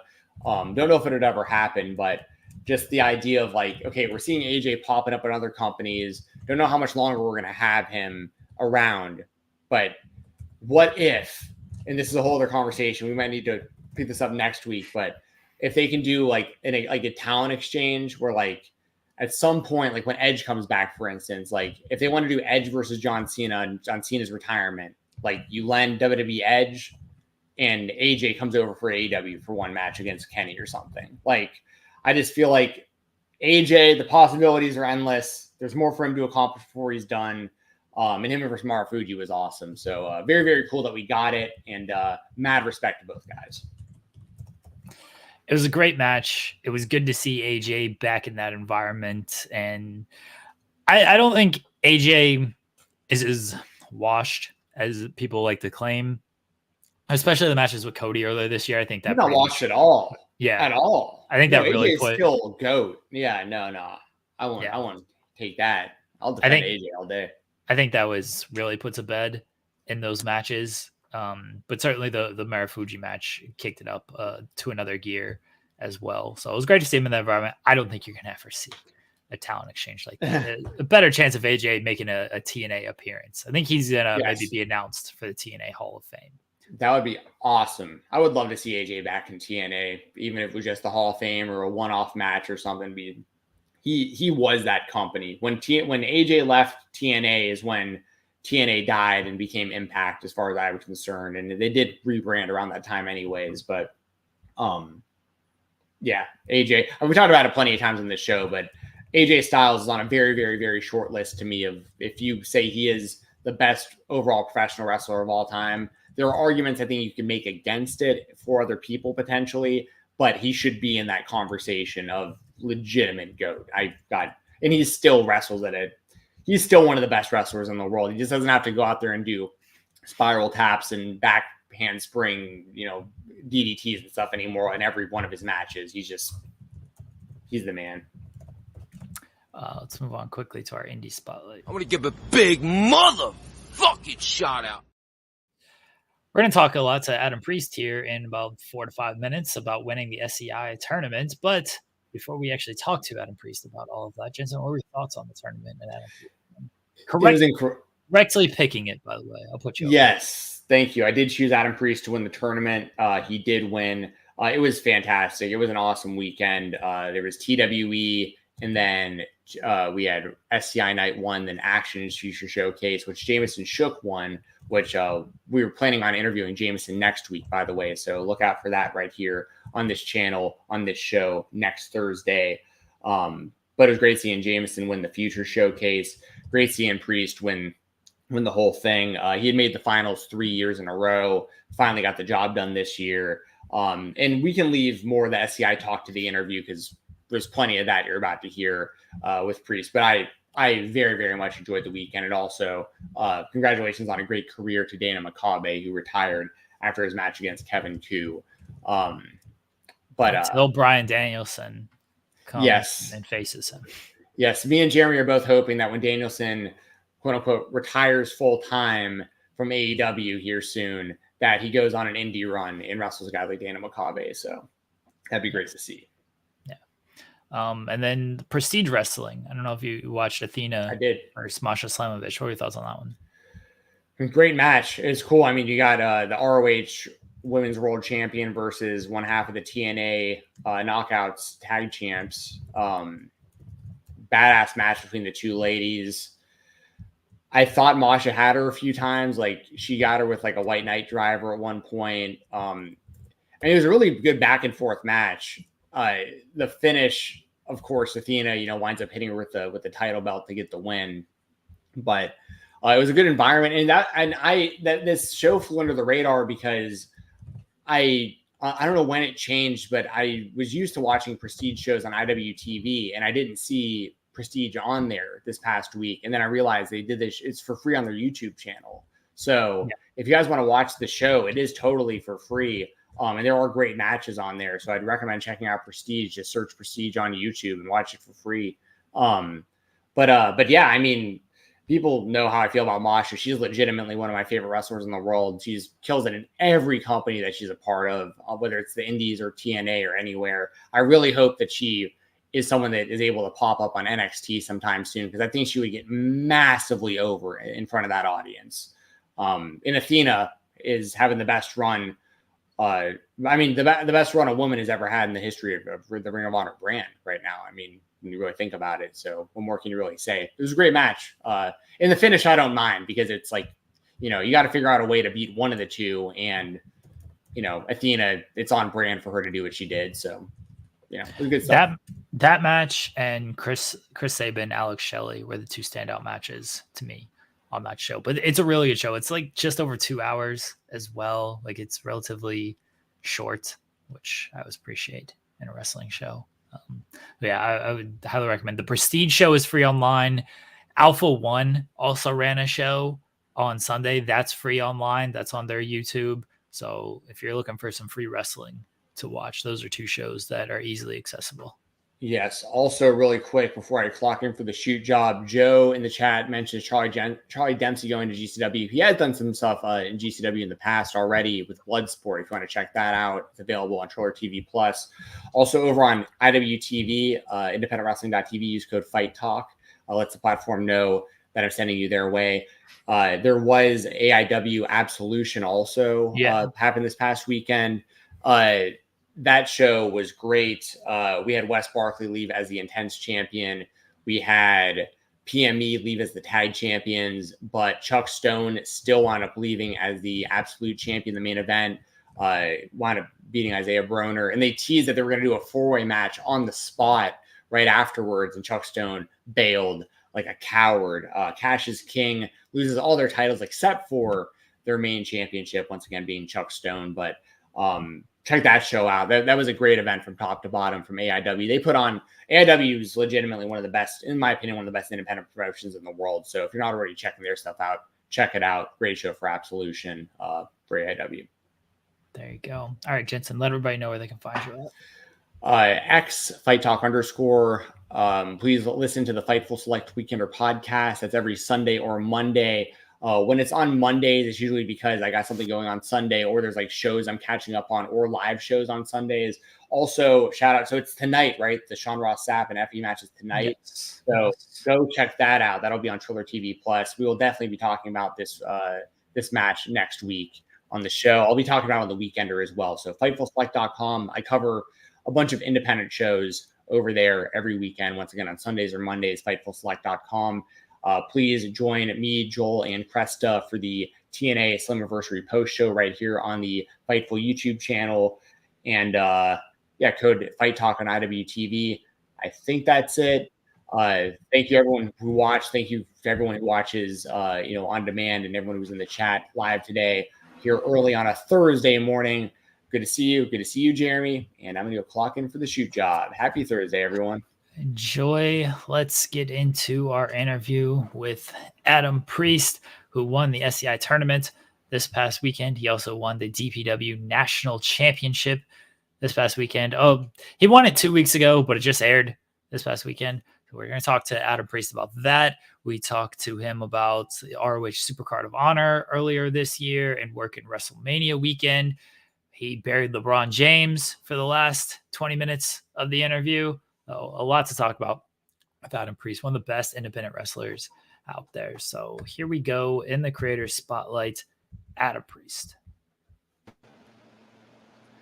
Welcome to the Creator Spotlight here on the Spotlight on Fightful. I am Stephen Jensen, joined as always by Jeremy Lambert. And our guest today is the former New South and two-time Action Wrestling World Champion, the current DPW National Champion, and coming off of a huge weekend, he is your current reigning, defending tournament winner of the Scenic City Invitational 2024. We have Any Style, Adam Priest, joining the show. Priest, it's got to be good to be you right now, man. Some would say that. I don't know. It's pretty tough on me right now. But thanks for having me on. Long time no see. Thanks for having me back on, guys. Yeah, we appreciate you joining us. All right, Jensen, before we get into all the wrestling stuff, because there's a lot to talk about wrestling-wise, Adam, have you played college football 25? No, see, I had this argument today. Listen, my lady friend brought up that, hey, I need to give her PS4 back because I've had it for months and I don't play it at all. So I have my MLB and my Madden and all that, but I'll get in a streak where I play it for a few days and I won't touch it for months. But I've been busy the last 3 days. I'm, so bouncing around, traveling and this and that. So I may be downloading it tonight. It will depend on how my night goes, but I'm definitely ready to get my dynasty going and take over for Saban and get the ball rolling. You know what I mean? So look, we'll end this interview early if we have to, so you can play. I was excited to talk to you about it because have y'all played? Oh yes, I haven't yet. Oh, I have not yet. So what was your first? What'd you do first? Did you go Dynasty? Did you play a game first? Nope, jumping right into Dynasty. I took Kent State. I like taking a small school and trying to build from there. So I'm 1 year into my Kent State Dynasty. I pulled an all-nighter on Monday night. I was up till 6 in the morning playing it. As every grown man should. But, you know, what's funny is, like, I seen a video earlier today, and they were talking about it was like a skit where they were making fun of, like, a commentator, and he's like, oh, the UNLV, the best team in the ACC, is on their 5th-year dynasty, you know. And it's so funny because I remember I would do, like, Las Vegas, like UNLV, and put them in the Pac-12. So it's definitely funner to take the lower level programs and bring them up. You know what I mean? Yeah, I like taking the low schools, you know, and then working my way to an Alabama or an Ohio State or something like that. You want to do it right. Like, I wasn't the kid that just made everybody 99 overall. Like, I made sure I had my one guy on the left on the defensive side and one guy on offense, and then I built the rest. Like, I would build 2 good guys, but then you got to build the rest, you know? That's the way to do it. Well, I wish you fun times ahead with the game, but I had to get that out of the way to see if you had played it or not. Go ahead, Jensen. Well, I want to start this off. Oh, yeah, right. I want to start this off on a little bit of a callback. So, last week we had Scott Hensley on the show. We previewed the SCI tournament, and we did a little bit of predictions here. And I chose Adam Priest as the winner of the tournament. Like, can confirm. You're my pick. It's on record. Everyone saw me pick you. You accomplished the mission in pretty convincing fashion. I mean, the way that you ran through Jaden Newman in the first round. I mean, the way that you defeated Manders. We're going to get to all this stuff, by the way. And then, of course, in the 4-way, getting it done, you know, the finals. What was the experience like? Because obviously you have a lot of experience in the Southeast for all these promotions. You've made it to the finals of the SCI, I think 3 years in a row, this being the first time you went all the way and won it. So how's it feel, and what was it like, you know, being, you know, not only in the tournament, but winning it this year? Yeah, 3rd time's a charm. So that was good on you. Good on me. I guaranteed for 2 years that I was going to win it, and I finally did. So I kind of made a fool of myself, but I finally got it right for once. Yeah, I should have won it 2 years ago, but here I am, and I got beat by a fluke last year. And here I am. I made it a point that I wasn't there to play around this year, and I said that when I was asked to be in it. I said, well, it's going to end one way, and that's the way it went. And it was good. Like you said, made quick work of Jaden. I think Jaden's worn out. He's had a lot of matches in that building, and I think there's not another guy that's had more matches in that building than Jaden. I'm probably number 2 as far as matches inside that building and as far as wins inside the building. So it just went real well for me. Me and Manders probably had the best match of the tournament, I would say, because it was actually 2 grown men in there trying to win. And the finals was an interesting Final Four. Mikowski, which broke my arm, you know, years ago. Rico, a good young up-and-comer. He's still just stupid and young. And then Tank, that's been around since the dinosaurs were in that area, you know. He's come up around there. I've known Tank for a long time, and he came back and really got the people going there at the end. But I finally pulled it off. You know, did some things after the match that people have asked me about, and that got people wondering. But it was a great tournament. A lot of good talent in it, like always. Like guys like Channing Thomas. What's somebody? An old timer like Paul London. What's some other talent in there? Good up and comers, you know. I thought it was overall a great tournament. Yeah, absolutely. I mean, there's a lot we can kind of unpack throughout the tournament and, you know, what happened after, but we might as well talk about what happened after, because you did bring it up. You do have the trophy right there next to you. You defeated Manders in the tournament. Manders is the current Action Wrestling World Champion, a former SCI champion, a winner of the tournament. For people who may not know or have not watched this yet on IWTV, of course, go and check it out. After you won the tournament, some former tournament winners came in the ring. We saw AC Mack in there along with Manders and Jaden Newman. They presented you the trophy. it looked like all was well. I mean, it looked like you were kind of like tongue in cheek, like having a little good time with the crowd. Like they kind of love you, they kind of hate you, they kind of love to hate you. Like it looks like a feel good moment. And then you whack the shit out of Manders with that thing, and it explodes. Jade Newman goes down. AC Mack gets out of there. And it looks like it's going to be it's September 7th, I believe, for SCI. You're getting a shot to become a 3-time Action champion. So yeah, give us your mindset and like what was going through your mind and why you did this to Manders. Well, that was the goal, to get another Action title shot, but I didn't agree to the 7th, but they just out of nowhere just announced it. So I don't know what's going on there, but everybody asked why. Yes, I banged Manders in the head with this, and now I've taped it up. I got to go buy some more tape because this thing is just – I don't even know how to start putting it together. But the rumor started swirling that after my feud with Cruel, everybody forgot that I never got my rematch after losing the belt in the 3-way with Alex Kane and Cruel. And then I went off and had to worry about other things, bigger and better things with Cruel. Not necessarily better, but – the Action title, I never got my rematch. So it started bouncing around. Well, we'll bring you back to Action, but you'll do a one-off match against this guy and see how that goes. You'll do a one-off match against this guy and see how that goes. Why would I come back and not try to be the champion again like I was for years? Nearly 2 years, I believe. It felt like almost 2 years. I don't know the exact months, but why would I come back and not try to be the Action champion?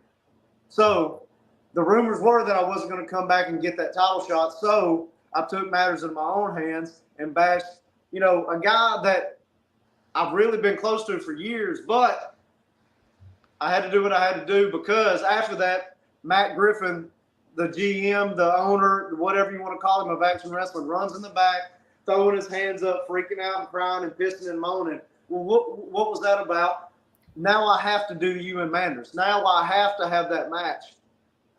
After that second round match, you would think every promotion in the country would want to have that match anyway. So I just did him a favor and I did me a favor and just made it inevitable that I get that third title shot at the Action title. So all is a win's a win for me. So I don't know how else to explain what I did. So one last follow-up for me before Jeremy, I know you've got some questions as well. So I don't know if this was intentional, and maybe this was, and I guess that's why I'm asking. But a few weeks ago, after the last time that you wrestled Cruel at Action Wrestling, you had put some posts up on social media, kind of like, see you when I see you, and that started me speculating.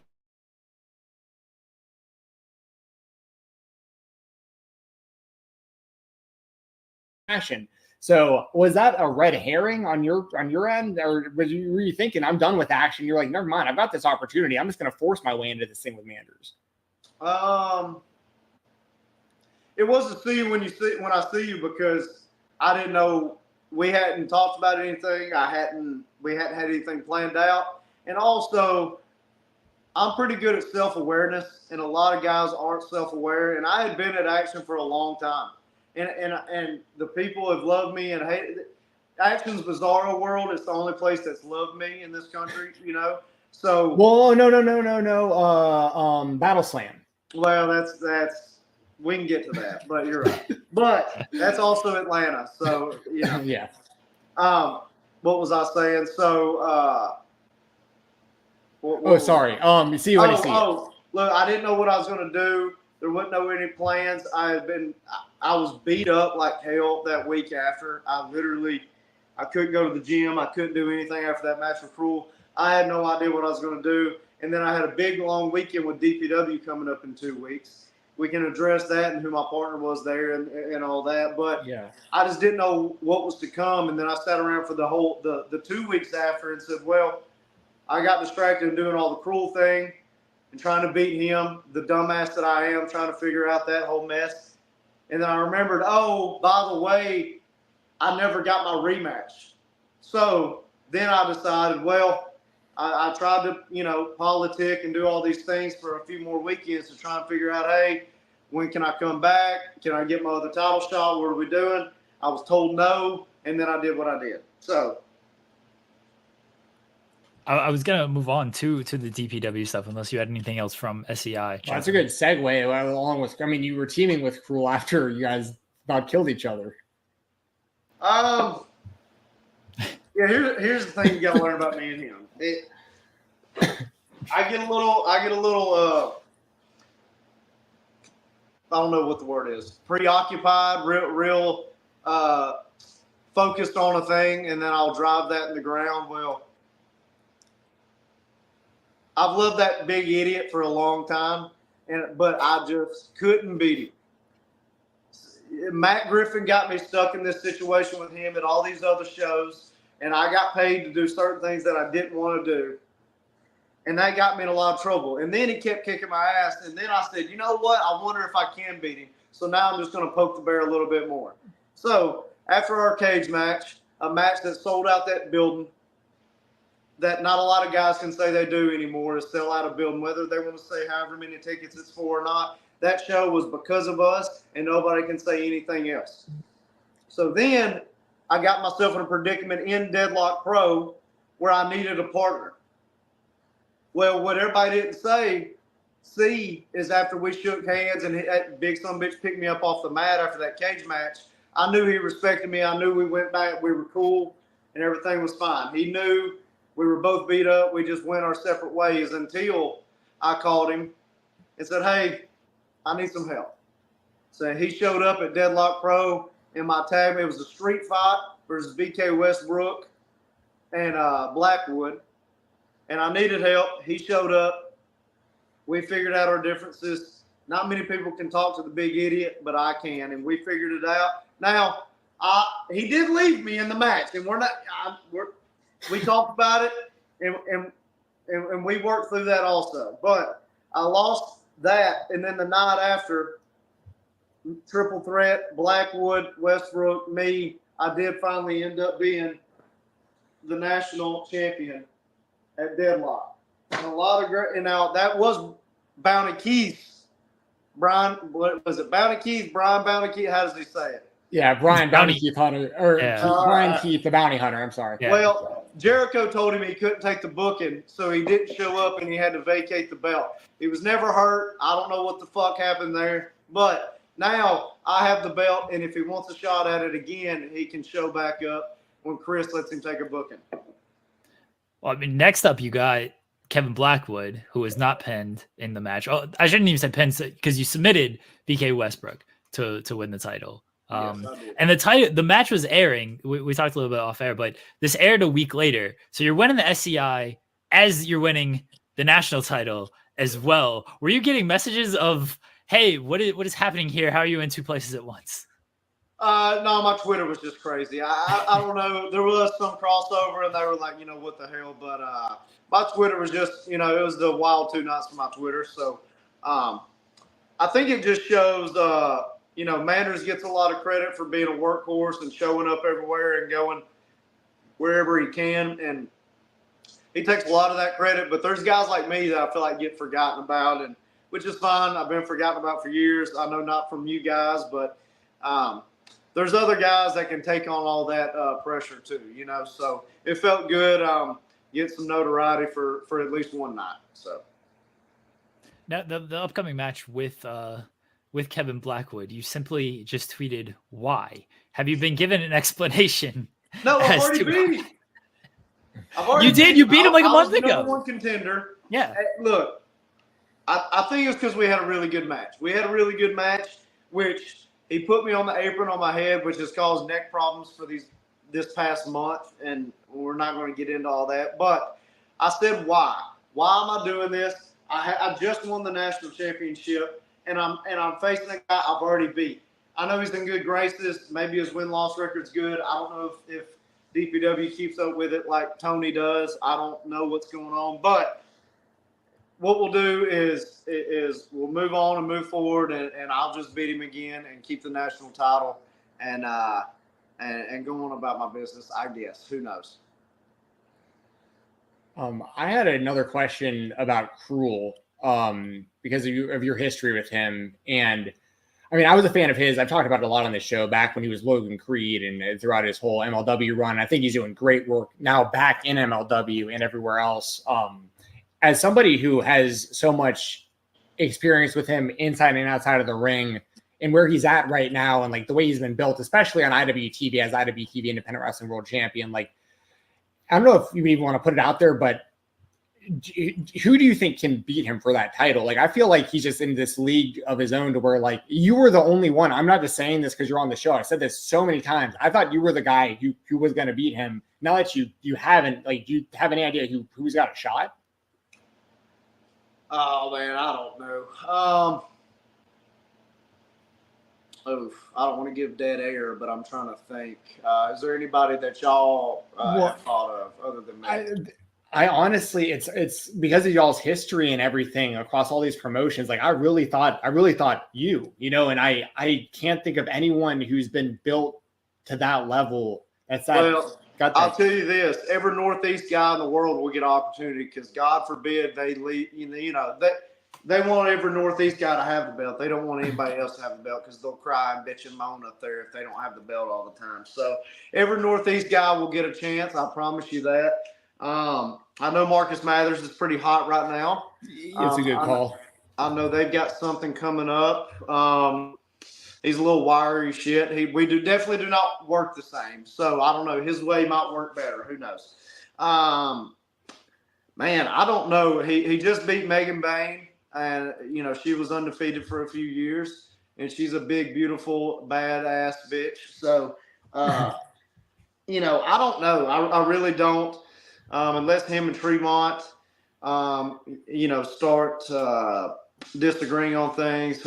I have zero idea. I don't really think anybody can because I've pulled some stuff out of my ass and I couldn't pull. I mean, I tried to light him on fire and something blew up. So, I mean, if something blows up and in his face and nothing happens, I don't know how anybody can beat him. So. I was going to ask about Jameson Shook, who won the Futures Tournament this past weekend. You had a match with him a couple of months ago. Just thoughts on him and his overall progress. Yeah, he's a young kid out of TWE, I guess trained by Jaden. We had a match, very entertaining, fun match, and I let him on a little bit. I let it go longer than I should have, but we had a fun match and at a bar, at a brewery in Georgia. And he's a good young talent, tall, slender kid. Maybe he'll grow up into his adult body soon. But he's athletic, good kid. And, he's a shithead. He's not a good kid. But he listens to his daddy, Jaden. And if he just stays at it, he'll be doing okay. Our plan is to have Jameson on the show next week for an interview. Sure. So hopefully people will be learning more about him. I've really liked his work out of Chattanooga, and you're definitely going to see him branch out more soon. You've done some stuff with MLW recently. What has been your experience there, and do you want to do more with MLW in the future?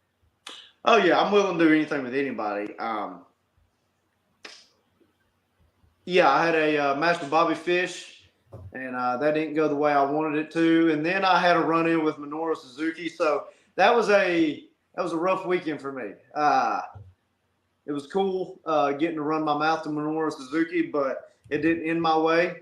And I ended up hung over the fucking rope. But it was a good experience. A lot of my buddies were there. A lot of my friends, a lot of my guys I've come up with. So it was good to get an opportunity there. And if they'll have me back and it works out, then that'd be great. So we got to get you against Suzuki. Let's do blood sport or something. Hell no. It'll have to be on my terms. I don't want Suzuki and blood sport. That's fair. Any interest at all in doing something like blood sport? I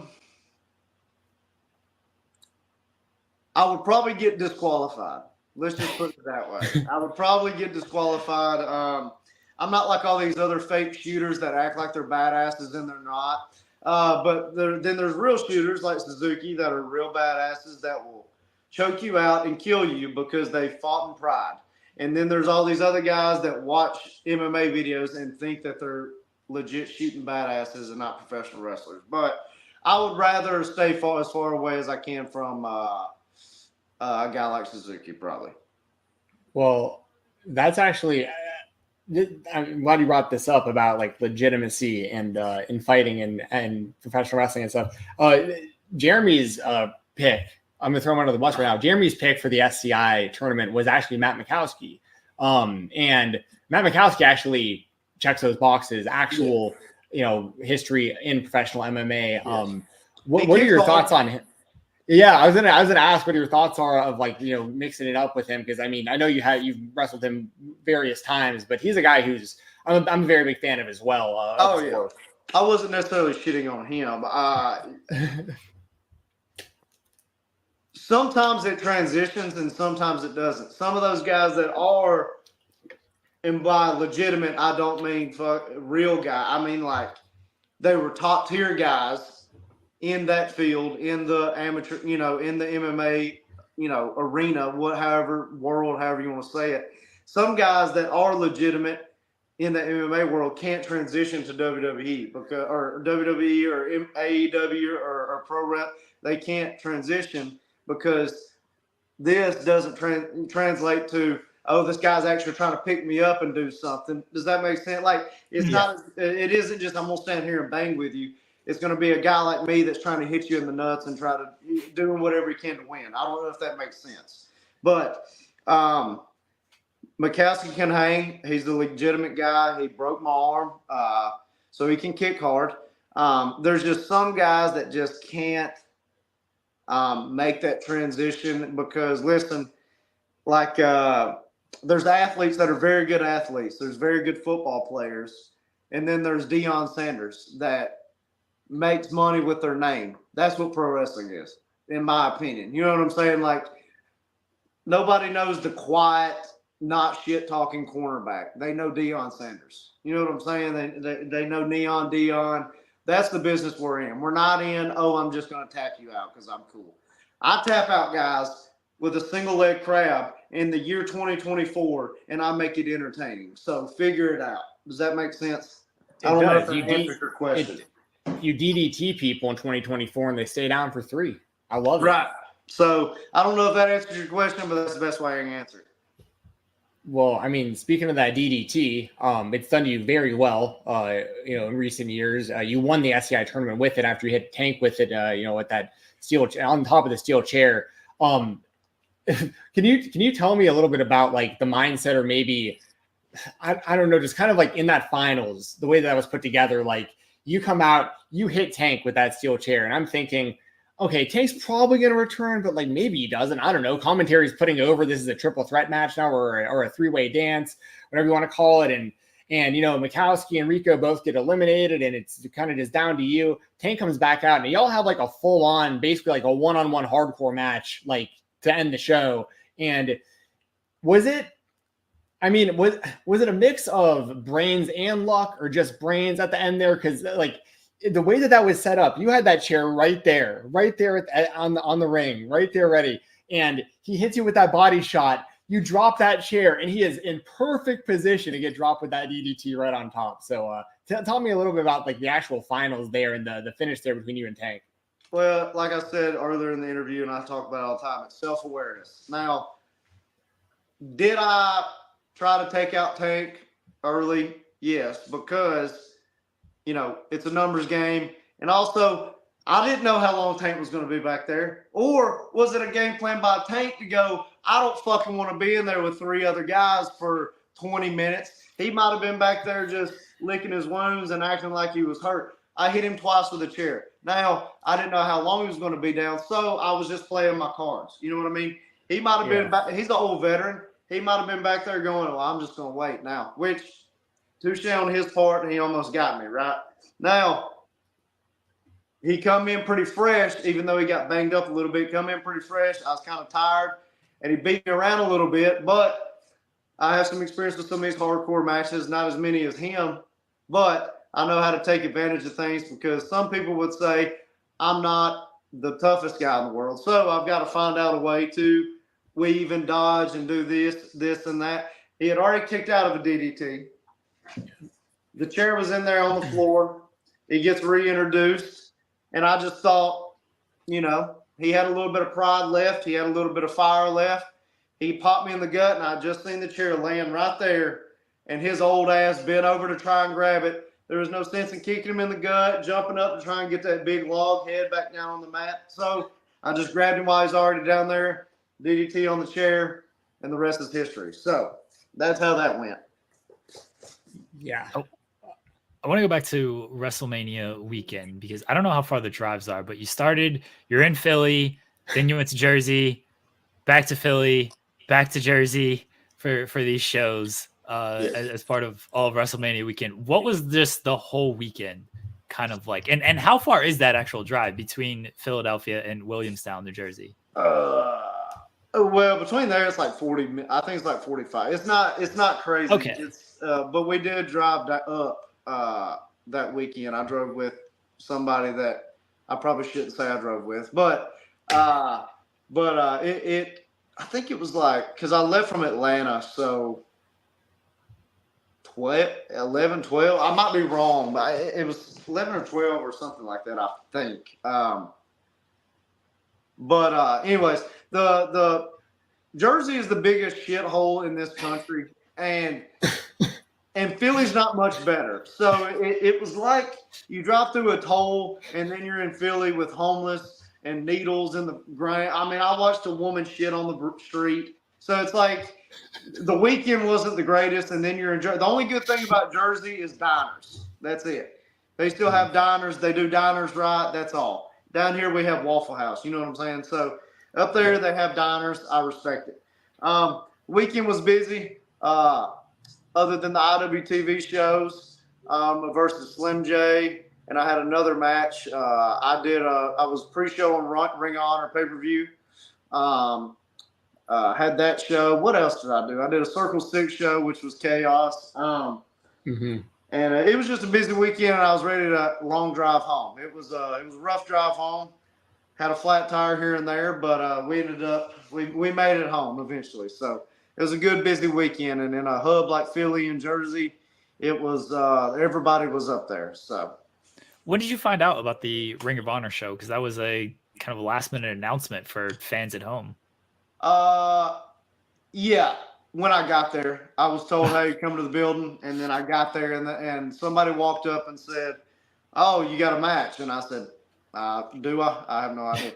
And they were like, "Yeah, you got one." And then I had to go find out. So that's pro wrestling for you. I wasn't even planning on being there, and then I was told to be there, and then, some good things happened. So a word to anybody or young guy that's listening: you think all these old veterans are just dicks, and they are just telling you stuff just to tell you stuff, and their advice doesn't matter.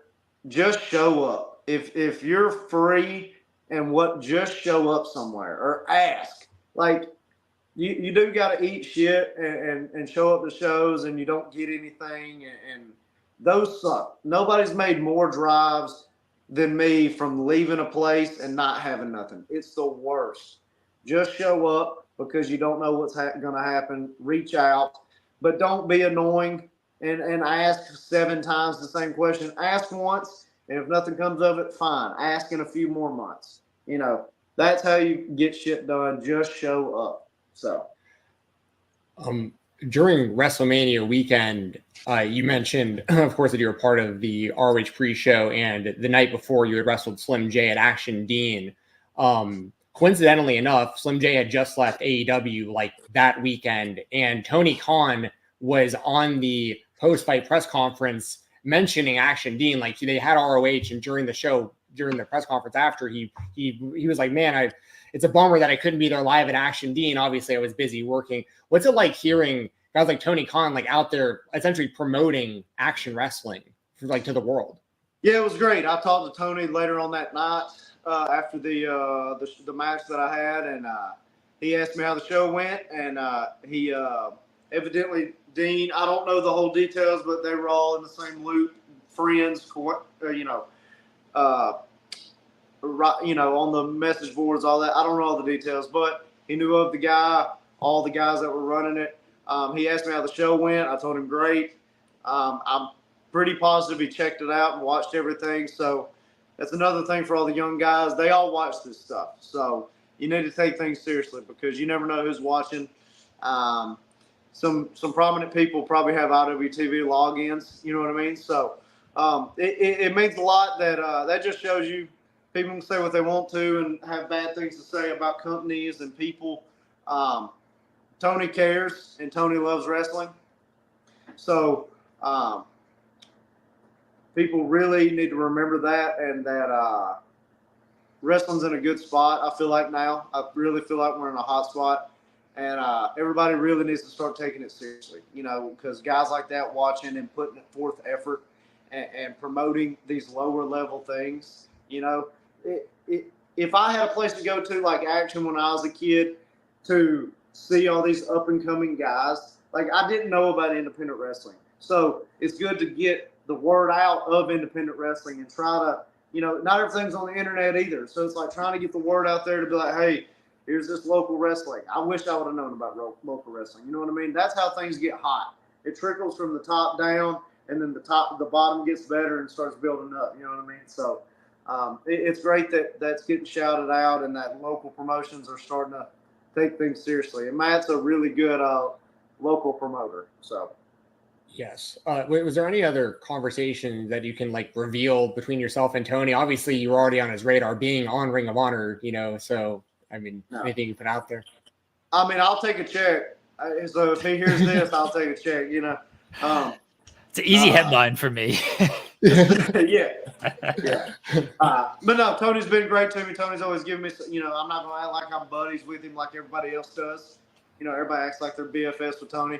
I've had some conversations. He's given me a lot of opportunities, so I want to be a contributing factor to a promotion. You know what I mean? I just want to make the best of what I can do and just be the best wrestler I can. And I want to be able for somebody to give me a lot of money and be proud they gave me a lot of money. So.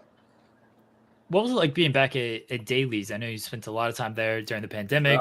Working those shows, and then you guys were back there December of 2021 after the pandemic and things had kind of opened up, but then returning nearly over 3 years later, how was that like?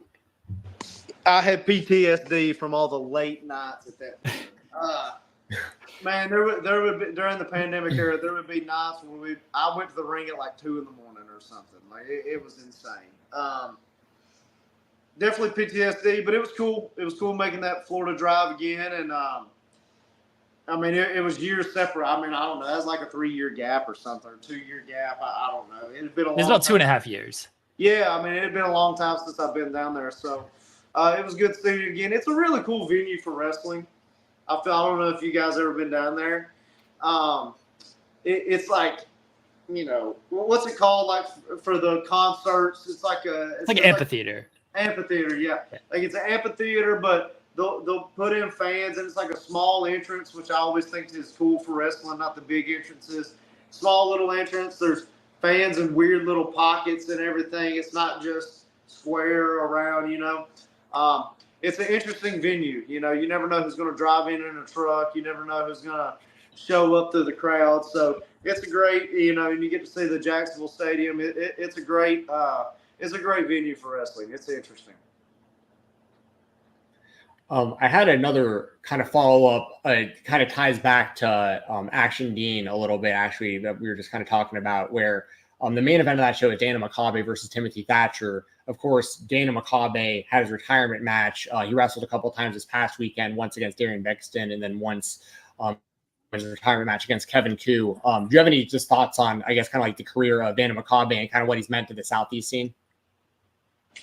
Yeah, I come across Makabe a few years back. We had a few matches, and his style is people really, really get intrigued with that style, and really, it's like being self-aware. Like I talked about, I know how I should wrestle.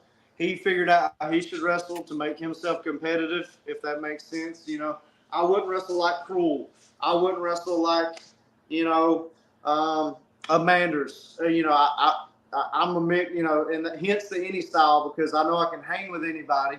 But, there's also Adam Priest's style of doing things. So he found his lane. I know he influenced a lot of guys, guys like Kevin Koo and all those guys love him. So I know he had a long career, And I wish the best for him, and hope everything goes well for him. I don't think we talked about this last time. Maybe we did, and I apologize. TCW facing Glacier and Scotty Riggs. Oh God, yeah. Oh, I don't think we did talk about this. Yeah. Thank you for bringing that up. Just what was that like?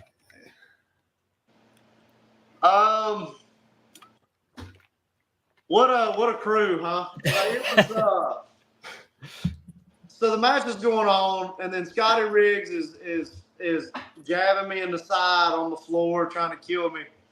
And then the lights go out, and the fucking Yeti walks out.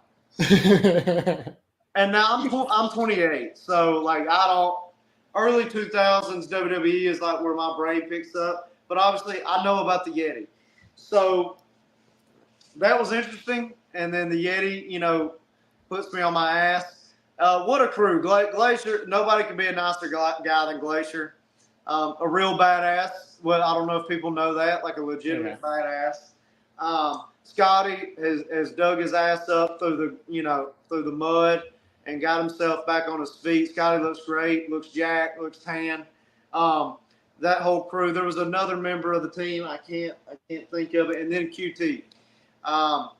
And QT, me and him crossed paths a whole lot. What a crew. And my team was just a team of fucking misfits. I mean, good Lord. We didn't have a chance because you got me, Sunny Days.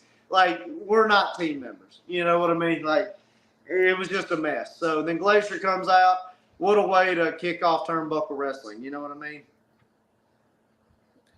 Yeah, it was awesome. We had Riggs on for an interview like right after that, and yeah, it's seeing the life turnaround has been just amazing. Yeah.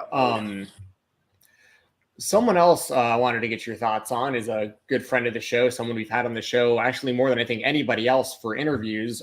Jumpin' Johnny Mosley. I know you got some history with him. What are your thoughts on Mose and of Dylan Hales and kind of like the crew does like commentary, some of the behind the scenes stuff for these companies, but specifically Mose? What do I think about Mose?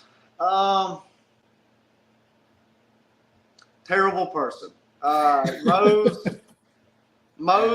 Mose would be the first person to throw me under a bus, but he better not because he's coming down with me because I have all the evidence on Mose. If he ever wants to say anything about me, he's coming down with me.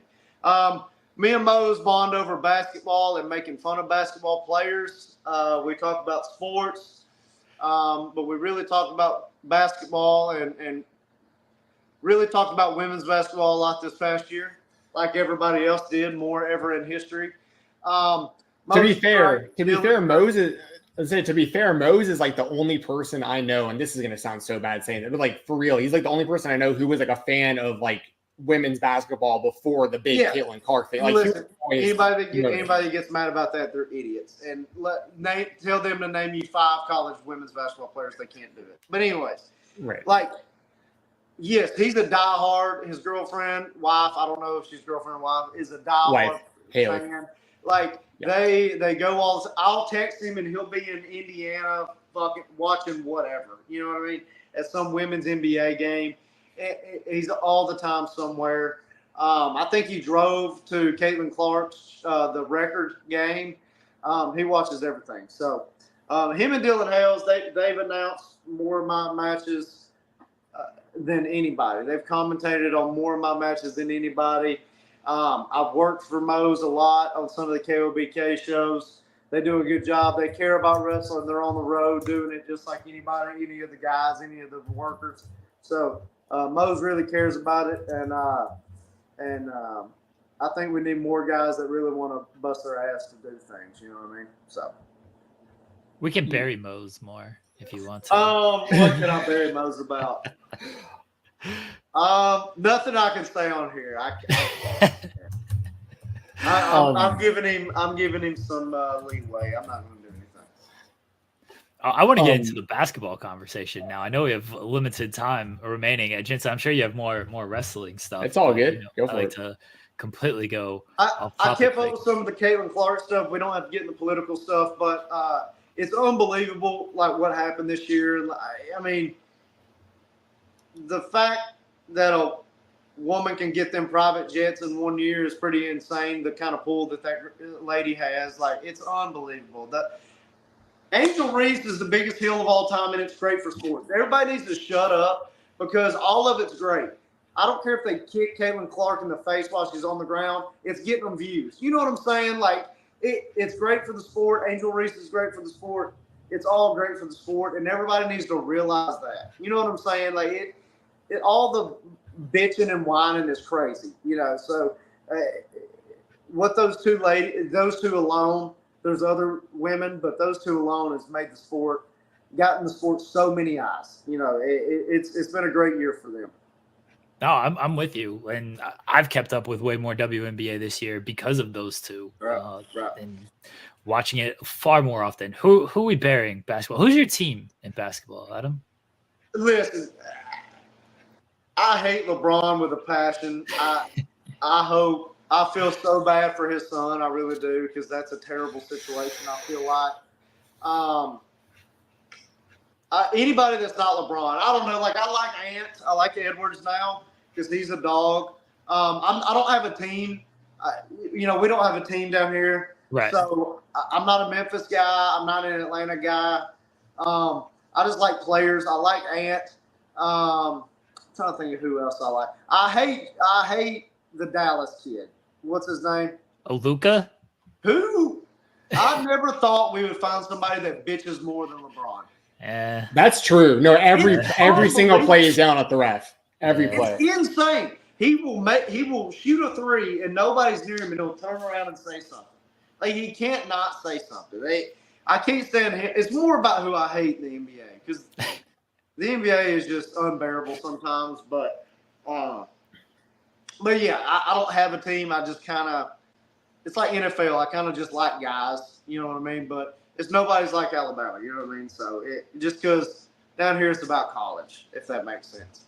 No, for sure. That's why I asked if you did have a team, because I know in that part there is no local team. I used to love the Celtic, like the Rondo, KG, that whole crew back in the day. That was my team back in the day. But I've never been by. Now, in baseball, I'm a huge Yankees fan, which everybody hates. You would think I'd be a big Atlanta Braves fan. And I know baseball's boring and everybody hates baseball, but I'm a Alabama football fan and a Yankees baseball fan. Other than that, I just keep up with players, if that makes sense. No, I completely get it. Yeah. We can talk about LeBron. We can bury LeBron if you want. The interview would go to shit. I can't. I can't stand him. Him and Alvin's reading his books. He's read as many books as I have since I graduated. 0. He's always opening the same book at the same page. He's a freaking liar. He's a compulsive liar, and I feel bad for his son.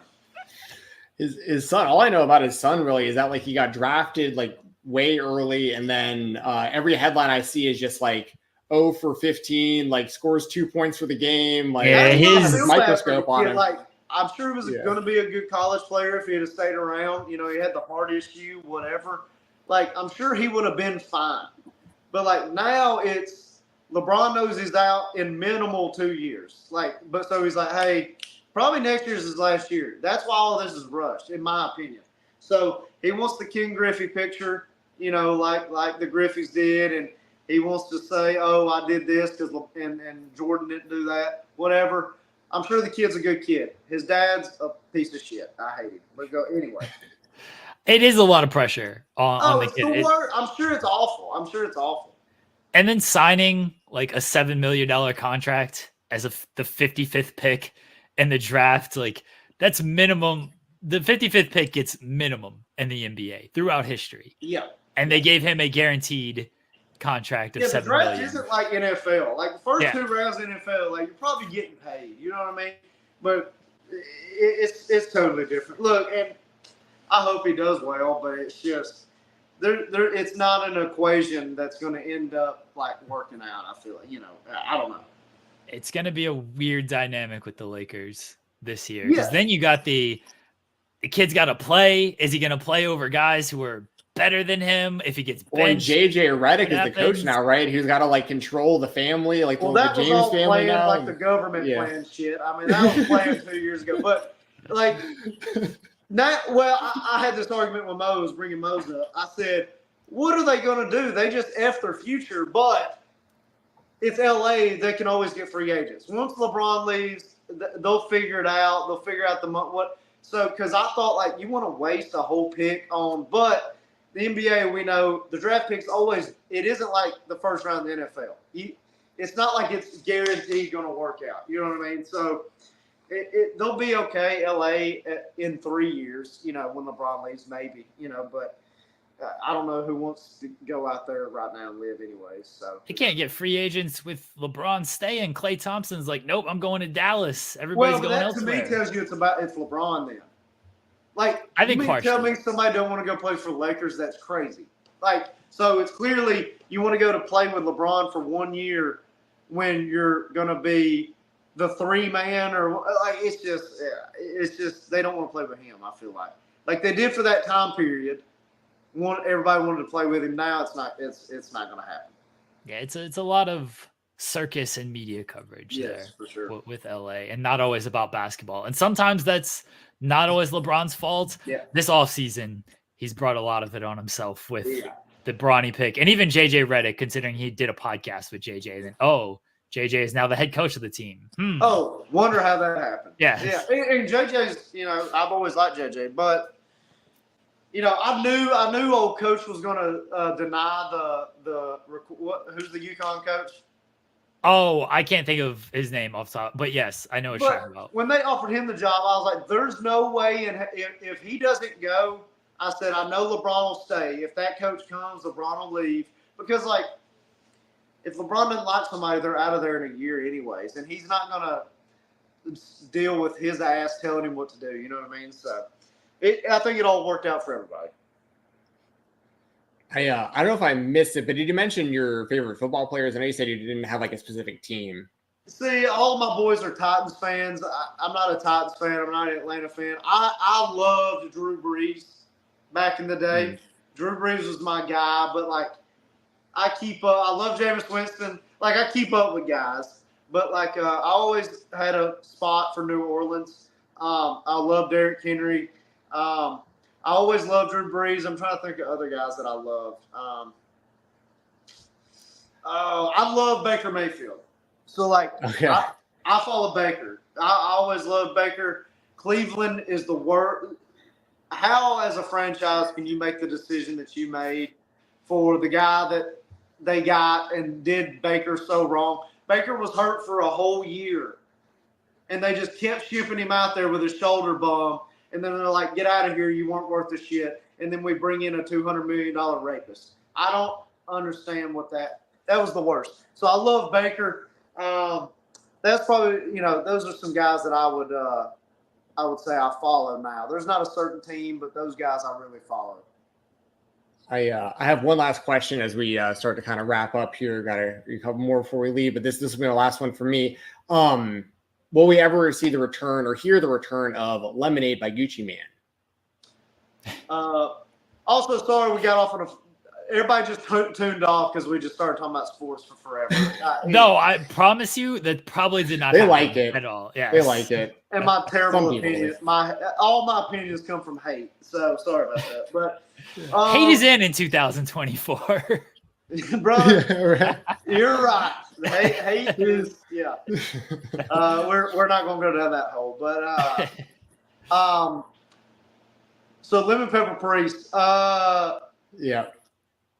we'll see. I mean, I don't know what shows want me to be that, want that side of me. Maybe when I go back to Indianapolis for some Naptown stuff, who knows? Maybe there's an Atlanta show that wants to kind of, you know, revitalize that. I think it's one of the best entrance songs ever. I think it goes hard. I need to get some more Yellow Gear. Who knows? That got me more people know my name from that than anything, I feel like, oddly enough. I mean, you were there at how crazy it was. So. Yeah, Baron Black, we interviewed not long after that, and he told us that, that song almost legitimately blew the speakers out. Like the bass, they were like back there actually worried that the audio was going to be screwed up for the entire show because of your entrance song. But it was worth it. That was the music guy. That was the music guy. I can't remember his name. Great guy, great DJ. I can't remember his name, but yeah, it was. I couldn't hear it. You know, when you walk past the speakers, you can't. However, all that shit works, but yeah, I walked out and I come in the back and they were like, "What in the hell?" I mean, they were rubbing their ears out. It was great. It was great. Oh, apologies. I didn't have anything else, Jensen. I know we need to so wrap we have. Well, we always ask coolest thing in your room. I don't know if that's gonna be the trophy or if you had other stuff that you would like to show us. Oh yeah, we can't talk about what we talked about last time. Yeah, say Adam showed us something. Yeah. Oh, geez, Oh, that's why I was skipping over that. That's between us. Yeah. Coolest thing in the room. Here's Thor. Yes. I don't know if we can get a good view of him. Here we go. Hey, buddy. Hang on. Let me take the phone out here. Thor's tired. This is I don't know. Can we see here? Am I crooked? Oh, there we go. Here's Thor. He's a 9-year-old Rottweiler. He's let me flip the screen here. He's just laid out. There we go. He's just laid out, chilling, looking like a bearskin rug, you know. Thor's been with me since I was 19 years old. We've been battling cancer here lately, and we've been kicking through it. You know, he's been on the steroids, he's been on the gas, trying to fight off the cancer, and he's been my best friend for a long time, and he's still kicking. He's in his nap time right now, so we're disturbing him. But that's the coolest thing in the room, and he's been with me through everything. He's been with me on the whole run, and coming up, and he's been here with me through all the tough times. So that is the coolest thing in the room, definitely. Well, everybody watching this, whether you're spiritual or whatever, thoughts out there to Thor. So that's So everybody at home, you know, people might think it's dumb to really, you know, hear about your animals. Your animals, you're a part of their life, their entire life. They're just part of, just a part of our life. So just, you know, love on your dogs and your cats, and just give them the best life you can. You know, that's the thing Adam Priest will ever say is about a dog. So. Adam, we appreciate you joining us tonight. Let everybody know what you got coming up and where they can find you at. What do I have coming up? We got DPW in Pasadena. I think that's right outside of Atlanta or Houston. I'm not sure. We got DPW outside in Pasadena. We got DPW coming up in North Carolina. Me and Manders at Action September 7th. For me to become the 3-time Action champion. What else? I'm going to West Coast Pro versus Vinny, that fucking Italian out there, dude. I'm going to beat him. He's challenging me for the DPW title, the national title. I'm going to beat Vinny and fly back home because the West Coast is the worst. It's the only thing worse than Jersey. And what else? And some stuff to be announced coming up. So Vinny's up next. San Francisco DPW National Championship, and then we'll move on from there, guys. Adam, we appreciate you.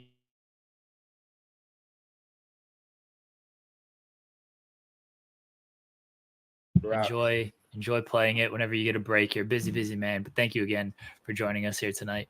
Thank you. Roll Tide and Hell Saving. Guys, we'll be right back here on the Spotlight. We're back. Big thank you to Adam Priest for joining us on the show. Very gracious with his time. Spoke to him last night after coming off a big weekend. Again, he won the SCI Tournament. He's got a big showdown with Manders, and now for the Action Championship. And now he is also the DPW National Champion. Won those titles, or won the tournament and the title around the same time. Big thank you to Adam Priest for joining us on the show. All right, everybody, that is going to wrap things up for today. We'll be back next Thursday with a brand new episode of The Spotlight, talking about AEW Blood and Guts, talking about anything and everything going on in the world of professional wrestling. Thank you, everybody, for joining us in the chat, leaving your question, comments, statements, super chats, all that fun stuff. Apologies. There was a knock at the door. What's going on out there? All right. Everyone can go to Fightful Overbooked, subscribe to our sister channel. We do In the Weeds 3 times a week over there. That's Monday, Wednesday, Friday. Tomorrow's show, we're going to be joined by Ben Bishop. You saw him on AEW Rampage against Roderick Strong last Friday. So he's going to be joining us. Not the goalie. It's not the goalie. It is the wrestler. He's going to be on In the Weeds tomorrow. We have Coexisting with Rob and Maggie every Fridays at 3 p.m. Eastern on Fightful Overbooked. We have New Japan Bread Club with Matt and Kieran. We have Indeed with Reg and Mike. Anything, everything, covered a lot of different aspects of the world of professional wrestling over on Fightful Overbooked.